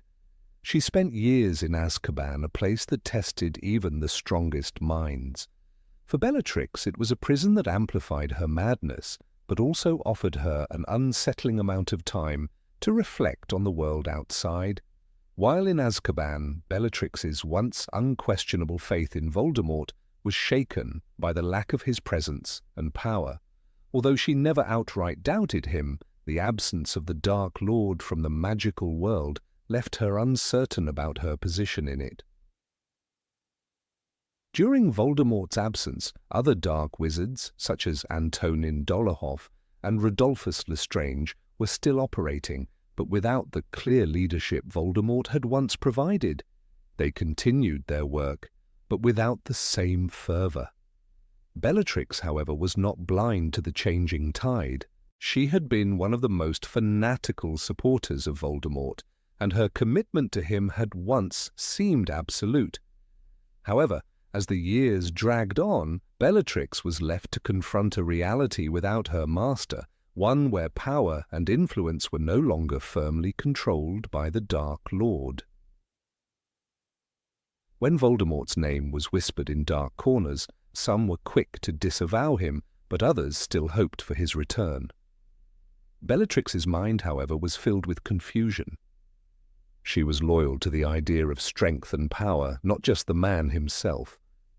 Her unwavering faith in Voldemort had always been linked to his overwhelming power, and once that power was gone, she began to question if loyalty to him was the only path to true greatness. In her isolation, Bellatrix thought of her own destiny and the choices that lay before her.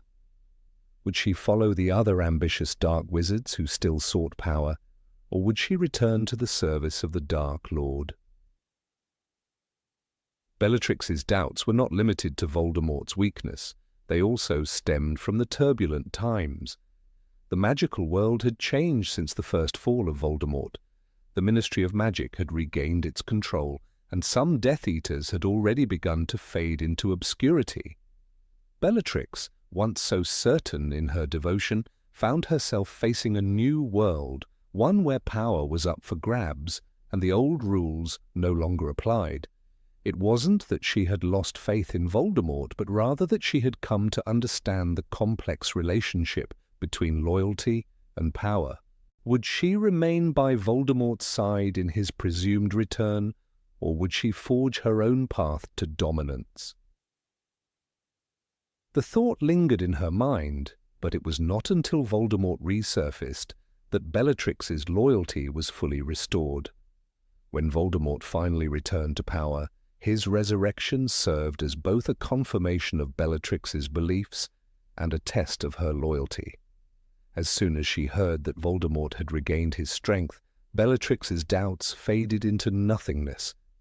The moment she saw her master rise once again, the questions that had troubled her disappeared, replaced by a renewed sense of purpose. It was as if the return of Voldemort had reaffirmed everything she had believed in: the need for power, the need for strength, and the unshakable belief that Voldemort was the only one who could restore the wizarding world to its true state.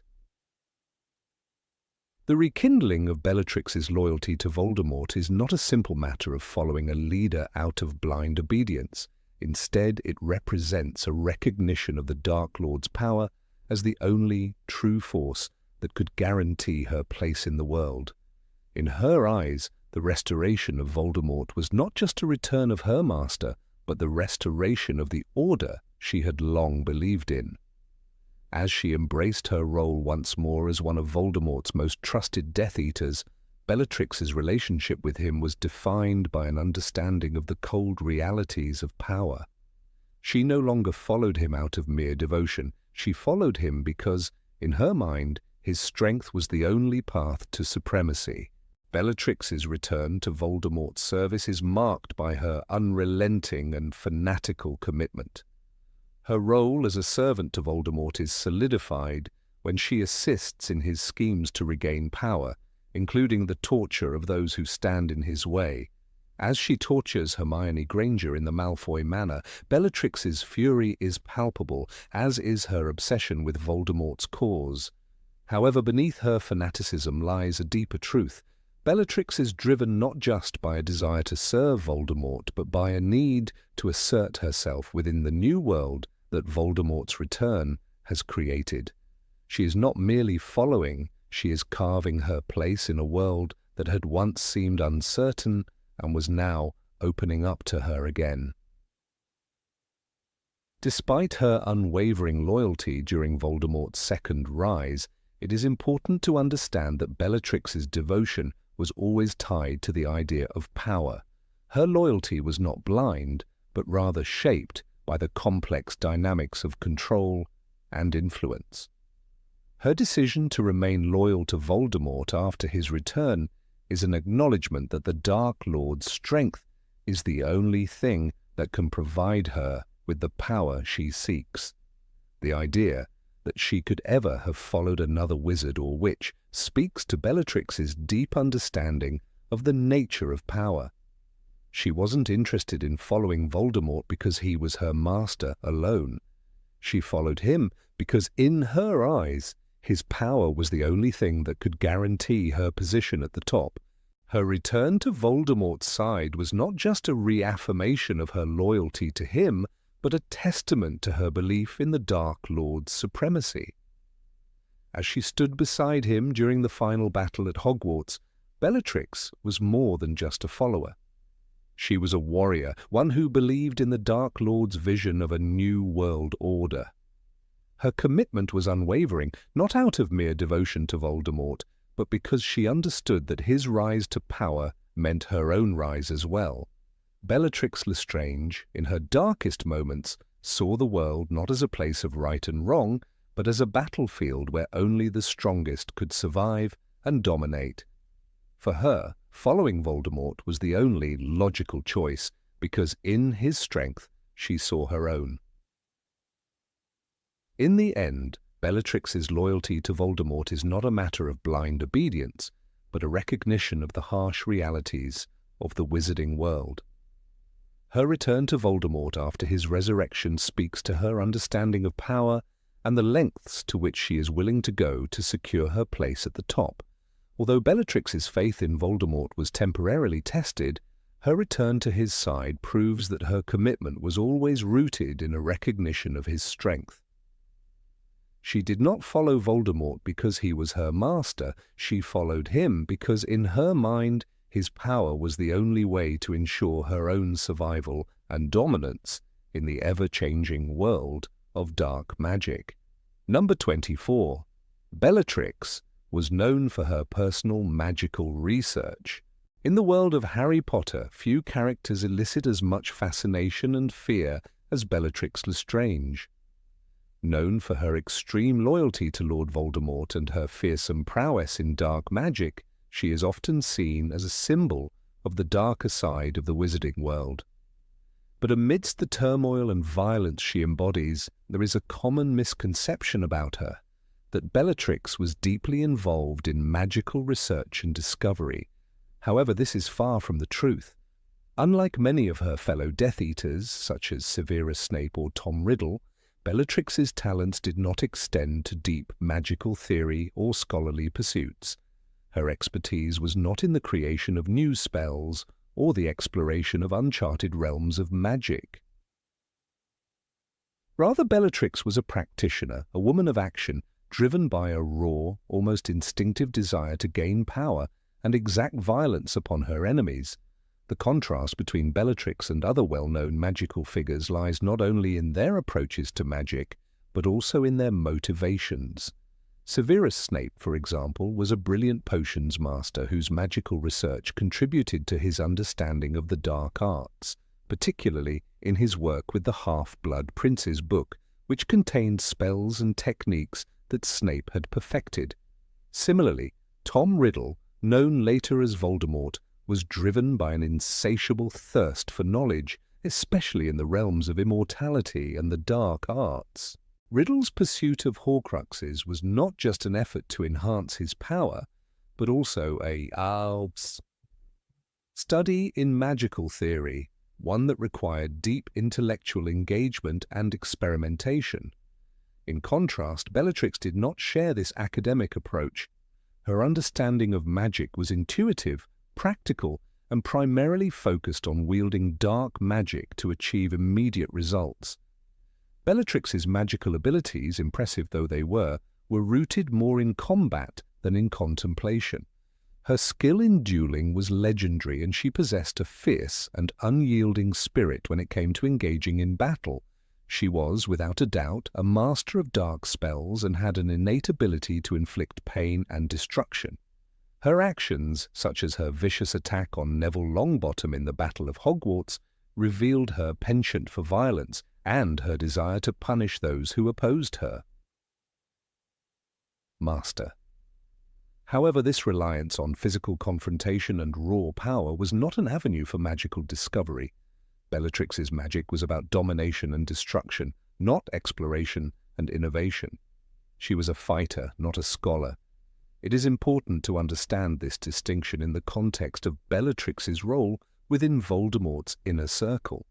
Her devotion to him was absolute, and she followed his every command without question. Her loyalty was not based on a shared vision of magical discovery or advancement, but on a shared ideology of domination and supremacy. Bellatrix did not seek to expand her magical knowledge for its own sake.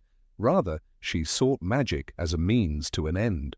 Her magic was weaponized, wielded in service of her master's goals. The spells she cast were not the result of years of theoretical study or experimentation, but rather the manifestation of her deep emotional and psychological alignment with Voldemort's vision of a new world order. In contrast, figures like Snape and Riddle were more calculated and cerebral in their approach to magic. Snape, for example, was a deeply intellectual figure who sought to understand magic at a molecular level. His development of the Sectum Sempra curse, for instance, was the product of meticulous study and careful experimentation. Likewise, Voldemort's obsession with Horcruxes was not born out of a desire for mere power, but out of a quest for magical immortality, a pursuit that required him to delve into some of the darkest and most forbidden aspects of magical knowledge. These figures, while undeniably dangerous and evil, were also thinkers, engaged in the process of magical discovery. They sought to uncover new realms of magic, to master spells and curses that were beyond the grasp of most wizards. Bellatrix, on the other hand, never exhibited such intellectual curiosity. Her knowledge of dark magic was not theoretical but practical, shaped by her experiences in battle and her unwavering dedication to Voldemort. Her magic was not about uncovering the unknown, It was about using what she already knew to cause harm and achieve her goals. In this sense, she was more of an instinctive wizard than a learned one. Bellatrix did not question or probe the deeper aspects of magic. She did not care about its origins, its limitations, or its potential for discovery. She was concerned only with its immediate application, using it as a tool for vengeance, domination, and destruction. This distinction becomes especially clear when one compares Bellatrix to other prominent witches and wizards of the series. Take Hermione Granger, for instance.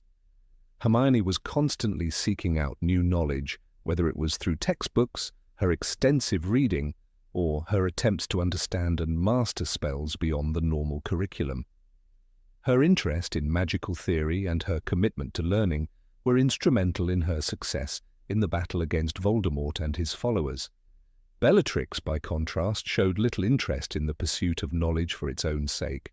Her skills in magic were honed in the heat of battle, not in the study of ancient texts or magical theory. Bellatrix's lack of interest in research is also evident in her interactions with other magical figures. She did not participate in academic or magical discussions in the same way that characters like Snape or Dumbledore did. Snape's vast knowledge of potion-making, for instance, was the product of years of study and experimentation, and his ability to invent new spells was a direct result of his intellectual engagement with magic. Dumbledore, too, was a wizard of immense theoretical understanding, whose magical prowess was grounded in his vast knowledge of magical history, theory, and research.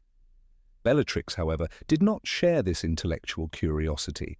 She was a warrior at heart, focused on action rather than discovery. In the end, Bellatrix Lestrange's magic was shaped by her personality and her worldview. She was driven by a desire to inflict pain, to punish, and to prove her loyalty to Voldemort.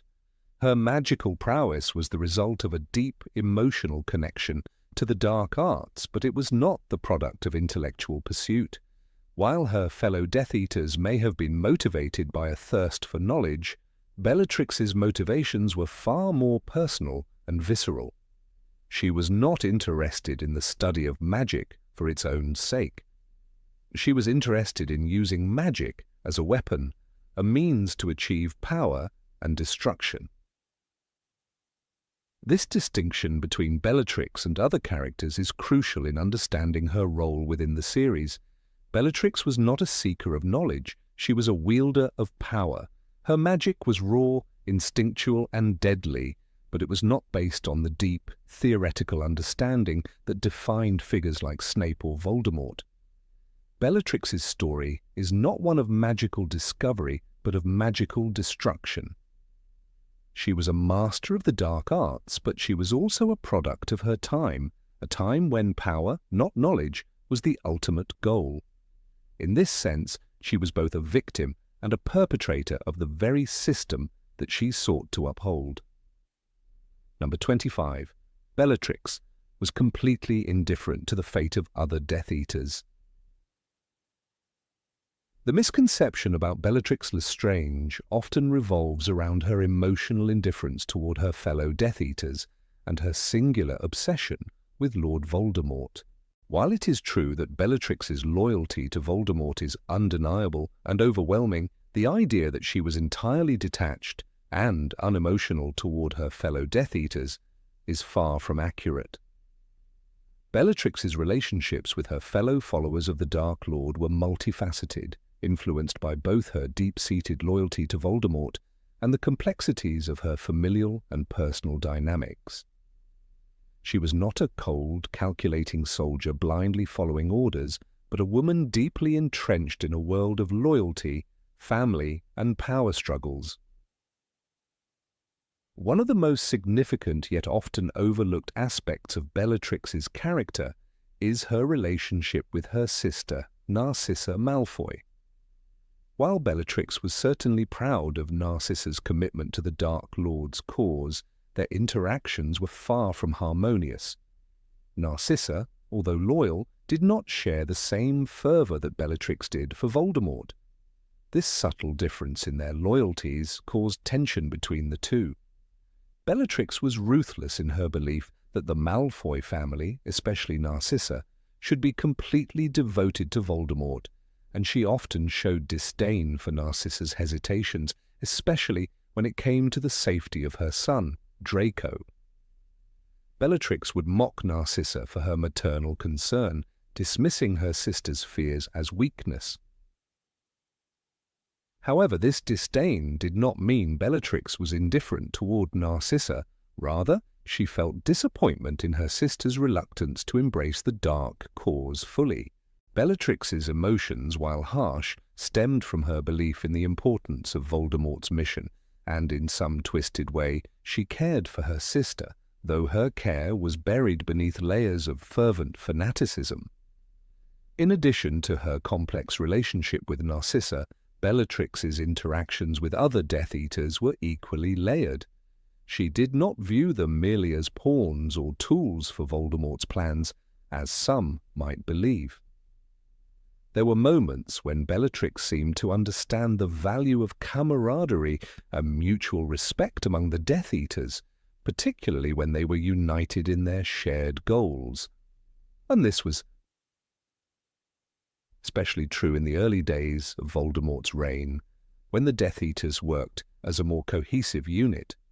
Bellatrix, while intensely devoted to Voldemort, often took the opportunity to demonstrate respect for the skills and loyalty of certain individuals. For example, when the Dark Lord's Inner Circle convened, Bellatrix would stand in awe of the power and cunning displayed by figures like Severus Snape and Lucius Malfoy, even if they didn't share her complete ideological zeal. There were moments when Bellatrix would defer to their judgment, showing a level of respect and acknowledgement that went beyond mere obedience to Voldemort. Yet this respect did not extend equally to all of Voldemort's followers. There were certain Death Eaters whom Bellatrix looked down upon with clear contempt. Her disdain for figures such as Alecto and Amicus Caro, the sadistic siblings, was palpable. These two were loyal to Voldemort, but they lacked the grace, sophistication, and true power that Bellatrix prided herself on. Bellatrix, who had a strong sense of superiority and self-worth, could not tolerate their crude behavior. In her eyes, their blind obedience lacked the elegance and precision that she believed the Dark Lord's followers should embody. Bellatrix's disdain for the Carrows was a reflection of her belief in the importance of maintaining a certain level of class and refinement in the service of Voldemort. She was not just a fanatic. She was a woman who saw herself as part of an elite group, one that required strength, intelligence, and beauty in the pursuit of dark magic. Her relationship with Rodolphus Lestrange, her husband, also adds complexity to the narrative of her emotional indifference. While it is clear that Bellatrix had no real affection for Rodolphus in the traditional sense, her attachment to him was not one of complete indifference. Bellatrix was fiercely protective of her family, including Rodolphus, although this protection was more about maintaining the power and influence of the Lestrange name than it was about love. She never hesitated to defend her husband when necessary, but her loyalty to him was more rooted in practicality and a shared commitment to Voldemort's cause than any emotional attachment. Their marriage was at its core a union of convenience. Both were fiercely loyal to Voldemort and shared a common goal.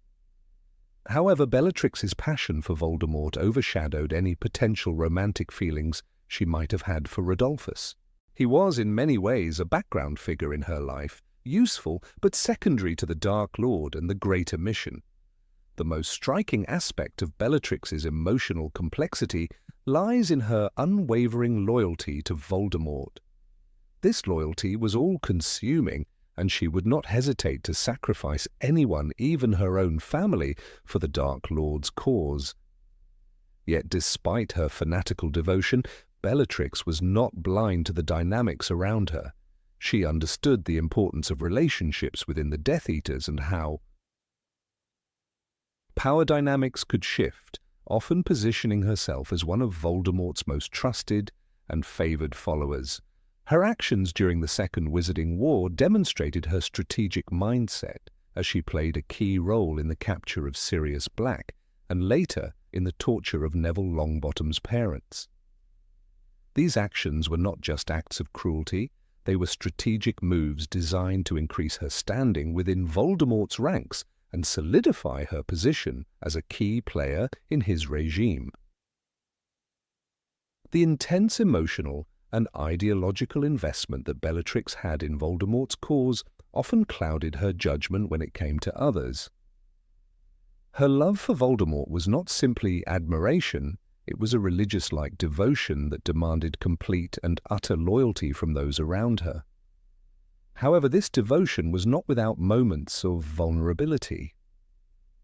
Bellatrix's fear of failure and her obsession with pleasing Voldemort often led her to lash out at those she perceived as weak or insufficiently devoted. Her temper was explosive, and she was quick to show disdain for anyone who did not live up to her high standards of loyalty and commitment. This was particularly evident during the final battle at Hogwarts, where Bellatrix's frenzied attacks were fueled not just by hatred for the light side, but by her desire to prove her unwavering loyalty to Voldemort, even in the face of defeat.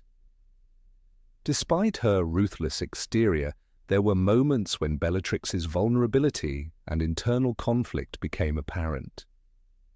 Her relationship with Narcissa, for example, was tinged with a mixture of resentment and love, and her actions toward other Death Eaters were driven by a combination of respect, contempt, and rivalry. Bellatrix was not the cold, unfeeling fanatic that many perceive her to be. Her loyalty to Voldemort was so intense that it blinded her to everything else, but beneath that loyalty lay a complex web of emotions and relationships. One that revealed her to be a far more nuanced character than she is often given credit for. Bellatrix Lestrange was not merely a tool for Voldemort's plans, nor was she a woman who lived entirely without attachment or emotion. Her relationships with the other Death Eaters, especially her sister Narcissa and her husband Rodolphus, demonstrate that Bellatrix's emotional landscape was anything but one-dimensional. Though her loyalty to Voldemort was paramount, she was still a product of her family, her upbringing, and the complex web of relationships that defined her world. Bellatrix's story is one of blind devotion, but also of the personal struggles and emotions that come with being deeply entrenched in a world of power, loyalty, and darkness. Number 26. Bellatrix was completely destroyed because of her loyalty. Bellatrix Lestrange's life was one dominated by her unwavering devotion to Lord Voldemort. She was not simply a follower, she was his most fervent disciple, a woman who found purpose in the darkness that surrounded the Dark Lord. To many, her life seemed to be one of unquestioning loyalty, a life that would be consumed by it. However, this notion that Bellatrix was only destroyed by her allegiance oversimplifies the complexity of her character. While it is true that her devotion was a driving force behind her actions, it is not the sole reason for her eventual downfall. The truth is far more layered, rooted in her personal demons, internal struggles, and desperate attempts to prove her worth, not just to Voldemort, but to herself as well. From the outset, Bellatrix's life was marked by a desire to be seen. Born into the Black family, one of the most influential pureblood families in the wizarding world, she was raised to believe in the superiority of blood status. Her family's obsession with blood purity created a rigid foundation on which Bellatrix would build her worldview. However, the Black family's internal dynamics were not without their tensions. Bellatrix was always striving to assert herself, but she was often overshadowed by her sisters, Narcissa and Andromeda. Narcissa, who would go on to marry Lucius Malfoy, was always considered the more politically savvy sister, while Andromeda was disowned for marrying a Muggle-born. In contrast, Bellatrix seemed to thrive on being an outsider. In her own family, her ambition channeled into proving herself worthy of her family's legacy. Her infatuation with Voldemort was not born out of mere fanaticism, but out of a deep need to be seen as powerful, as someone of significance. Voldemort offered her an escape from her family's expectations and an opportunity to rise above her perceived inadequacies. When she first met him, it was a moment of intense revelation for her. She saw in Voldemort a man who could shape the wizarding world according to the same ideals she had long believed in. She sought not only to serve him, but to be his equal, to be the one he trusted above all others. In his eyes, she was more than a loyal follower. She was a woman of purpose, a woman who could be used to further his dark aims. However, this obsession with proving her worth led Bellatrix down a path fraught with self-delusion. It is easy to forget that despite her outward confidence and ferocity, Bellatrix was deeply insecure. Her intense loyalty to Voldemort was as much a defense mechanism as it was an act of devotion. Deep down, she feared that without Voldemort she would be nothing.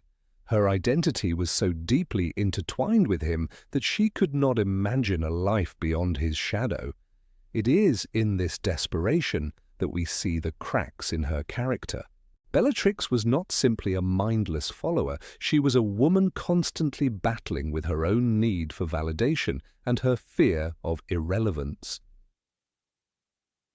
This internal conflict was compounded by the violent, oppressive nature of her actions. Bellatrix was responsible for numerous atrocities, but perhaps none more horrific than her role in the torture of the Longbottoms.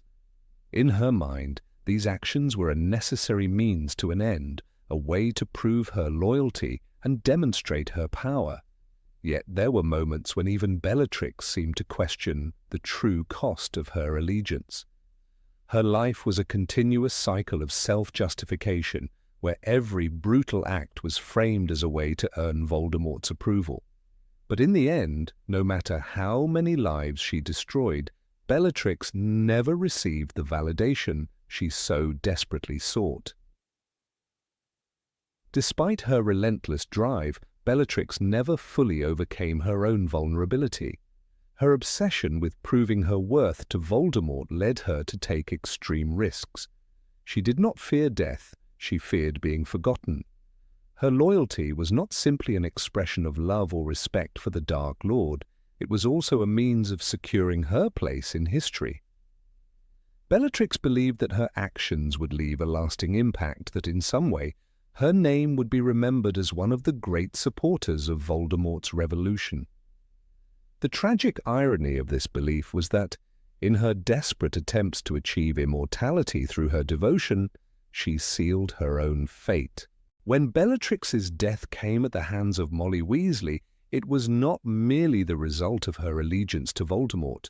It was the culmination of years of internal turmoil, self-deception, and the fierce need to prove herself. As she faced Molly in the final battle, Bellatrix was not just fighting for Voldemort, she was fighting for herself.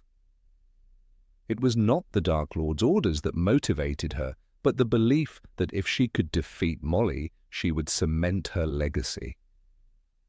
She had fought so long to be recognized, and this final confrontation was her last chance to demonstrate that she was more than just a follower. But it was this very desperation that led to her downfall. Bellatrix's focus on her own validation blinded her to the reality of the situation. In her hubris, she underestimated the power of love and the strength of those who fought for the light. Molly's unexpected victory over her was not just a triumph of bravery, it was a symbolic act that marked the end of Bellatrix's quest for significance. In the end, Bellatrix's devotion to Voldemort was not enough to protect her from the forces she had spent her life fighting against.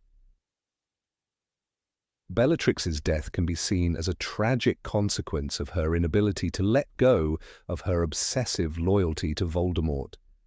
She died not because of her devotion, but because she had placed all her value in that loyalty, allowing it to blind her to the world outside of it.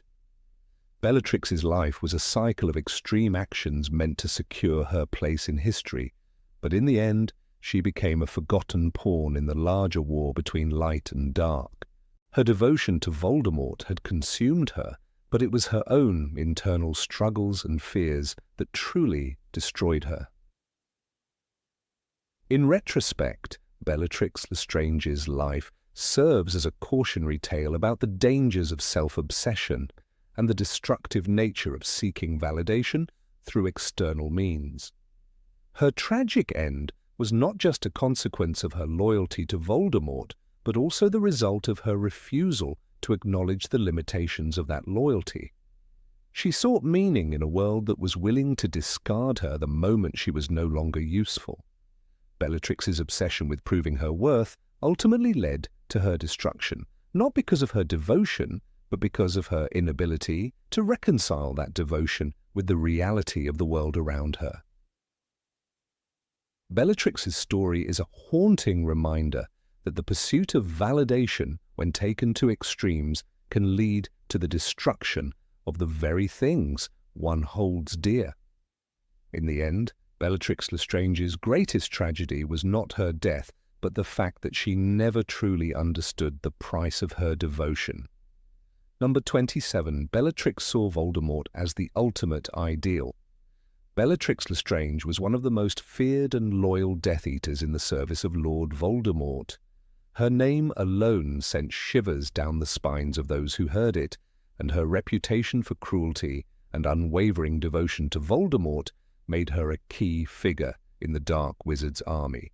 However, there is a common misconception that Bellatrix regarded Voldemort as an absolute ideal, as a figure of unblemished perfection and unquestionable moral authority. Many believe that her devotion to him was born out of a deep philosophical or ideological alignment with his views on blood purity and the subjugation of Muggles. Yet in truth, Bellatrix's relationship with Voldemort was far more complex and pragmatic than this simple narrative suggests. Bellatrix Lestrange was not a blind follower who adhered to Voldemort's ideology out of a deep moral conviction. Instead, she followed him because she believed that his vision of power would grant her the ultimate authority and recognition that she craved.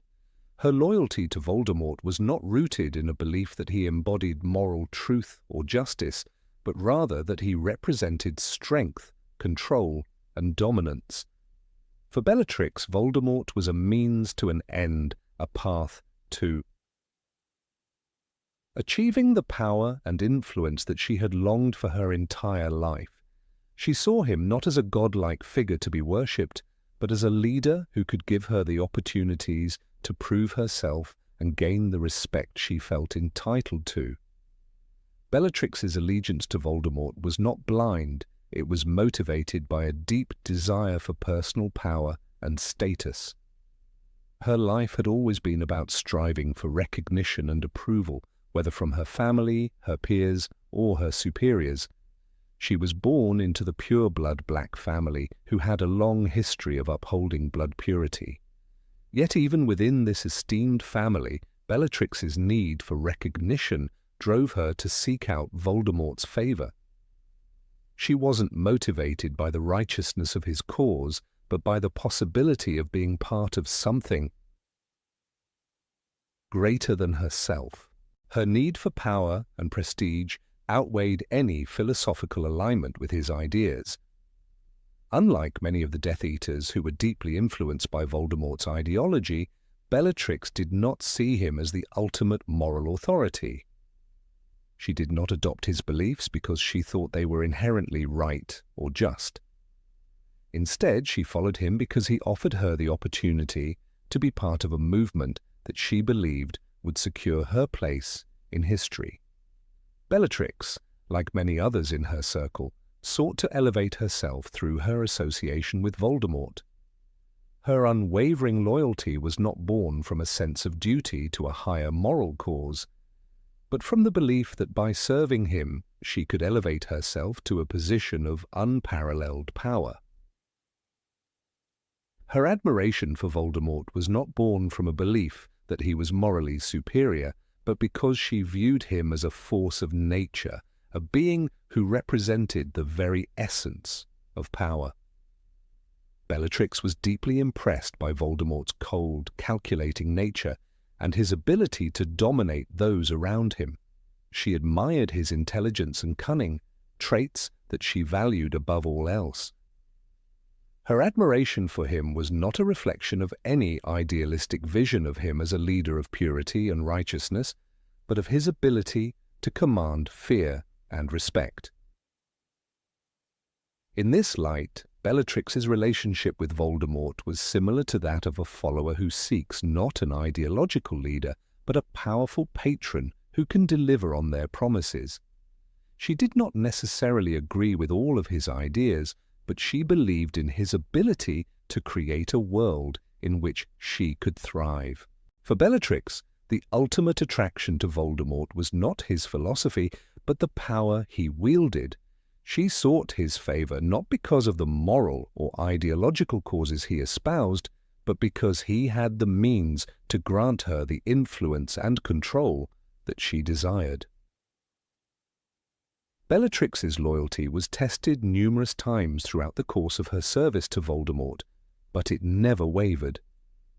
However, this loyalty was not without its limits. During the first rise of Voldemort, when he was defeated by baby Harry Potter, Bellatrix found herself imprisoned in Azkaban, separated from the man she had devoted herself to.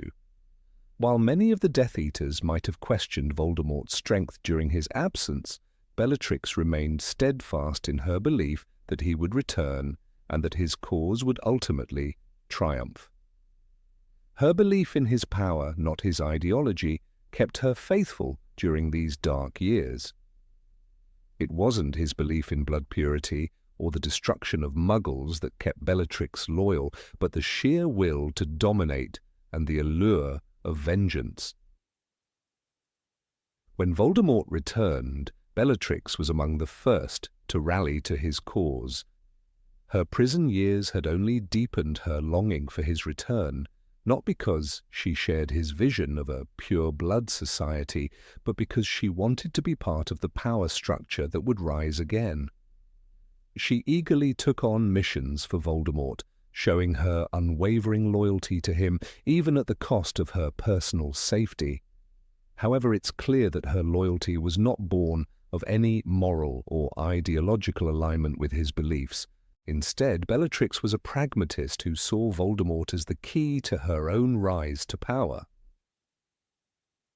One of the clearest examples of Bellatrix's self-serving loyalty to Voldemort can be seen in her treatment of others. While she undoubtedly despised those who did not share her vision of the wizarding world, her hatred was not necessarily rooted in an ideological belief in pure blood superiority. Bellatrix's cruelty was more about asserting dominance and maintaining control. She viewed her fellow Death Eaters as pawns to be used in her own pursuit of power. Bellatrix was willing to do whatever it took to prove her worth to Voldemort, even if it meant betraying those who had once been her allies. This is perhaps most evident in her treatment of fellow Death Eater Severus Snape. Although Snape had earned Voldemort's trust, Bellatrix never fully trusted him, largely because she saw him as an obstacle to her own ambitions. Bellatrix's view of power was not about loyalty to the cause or the ideology behind it, but about her own position within the hierarchy. She viewed Snape with suspicion because she saw him as a rival who might threaten her place by Voldemort's side. For Bellatrix, loyalty was not about shared ideals, but about the pursuit of personal power and the elimination of rivals. Bellatrix's devotion to Voldemort was ultimately about her need to belong to something greater than herself, to find her place in a world that would give her the respect and authority she craved. Voldemort, to her, was not a moral ideal, but a leader who could provide the means to achieve her own personal goals. Her relationship with him was not rooted in any philosophical belief in his cause, but in the belief that through him she could secure her own power and legacy. Her devotion to him was not about blind faith in his ideology, but about the ruthless pursuit of her own ambitions. In the end, Bellatrix's actions throughout her life show that her loyalty to Voldemort was driven by her personal desires and her craving for power, rather than by any deep belief in his ideals. She was not a follower of a man who embodied moral perfection, but of a man who could give her what she wanted: control, power, and the chance to rise above her station. Bellatrix's view of Voldemort was not as an idealist or a messiah, but as a force to be reckoned with, a means to an end in her quest for supremacy.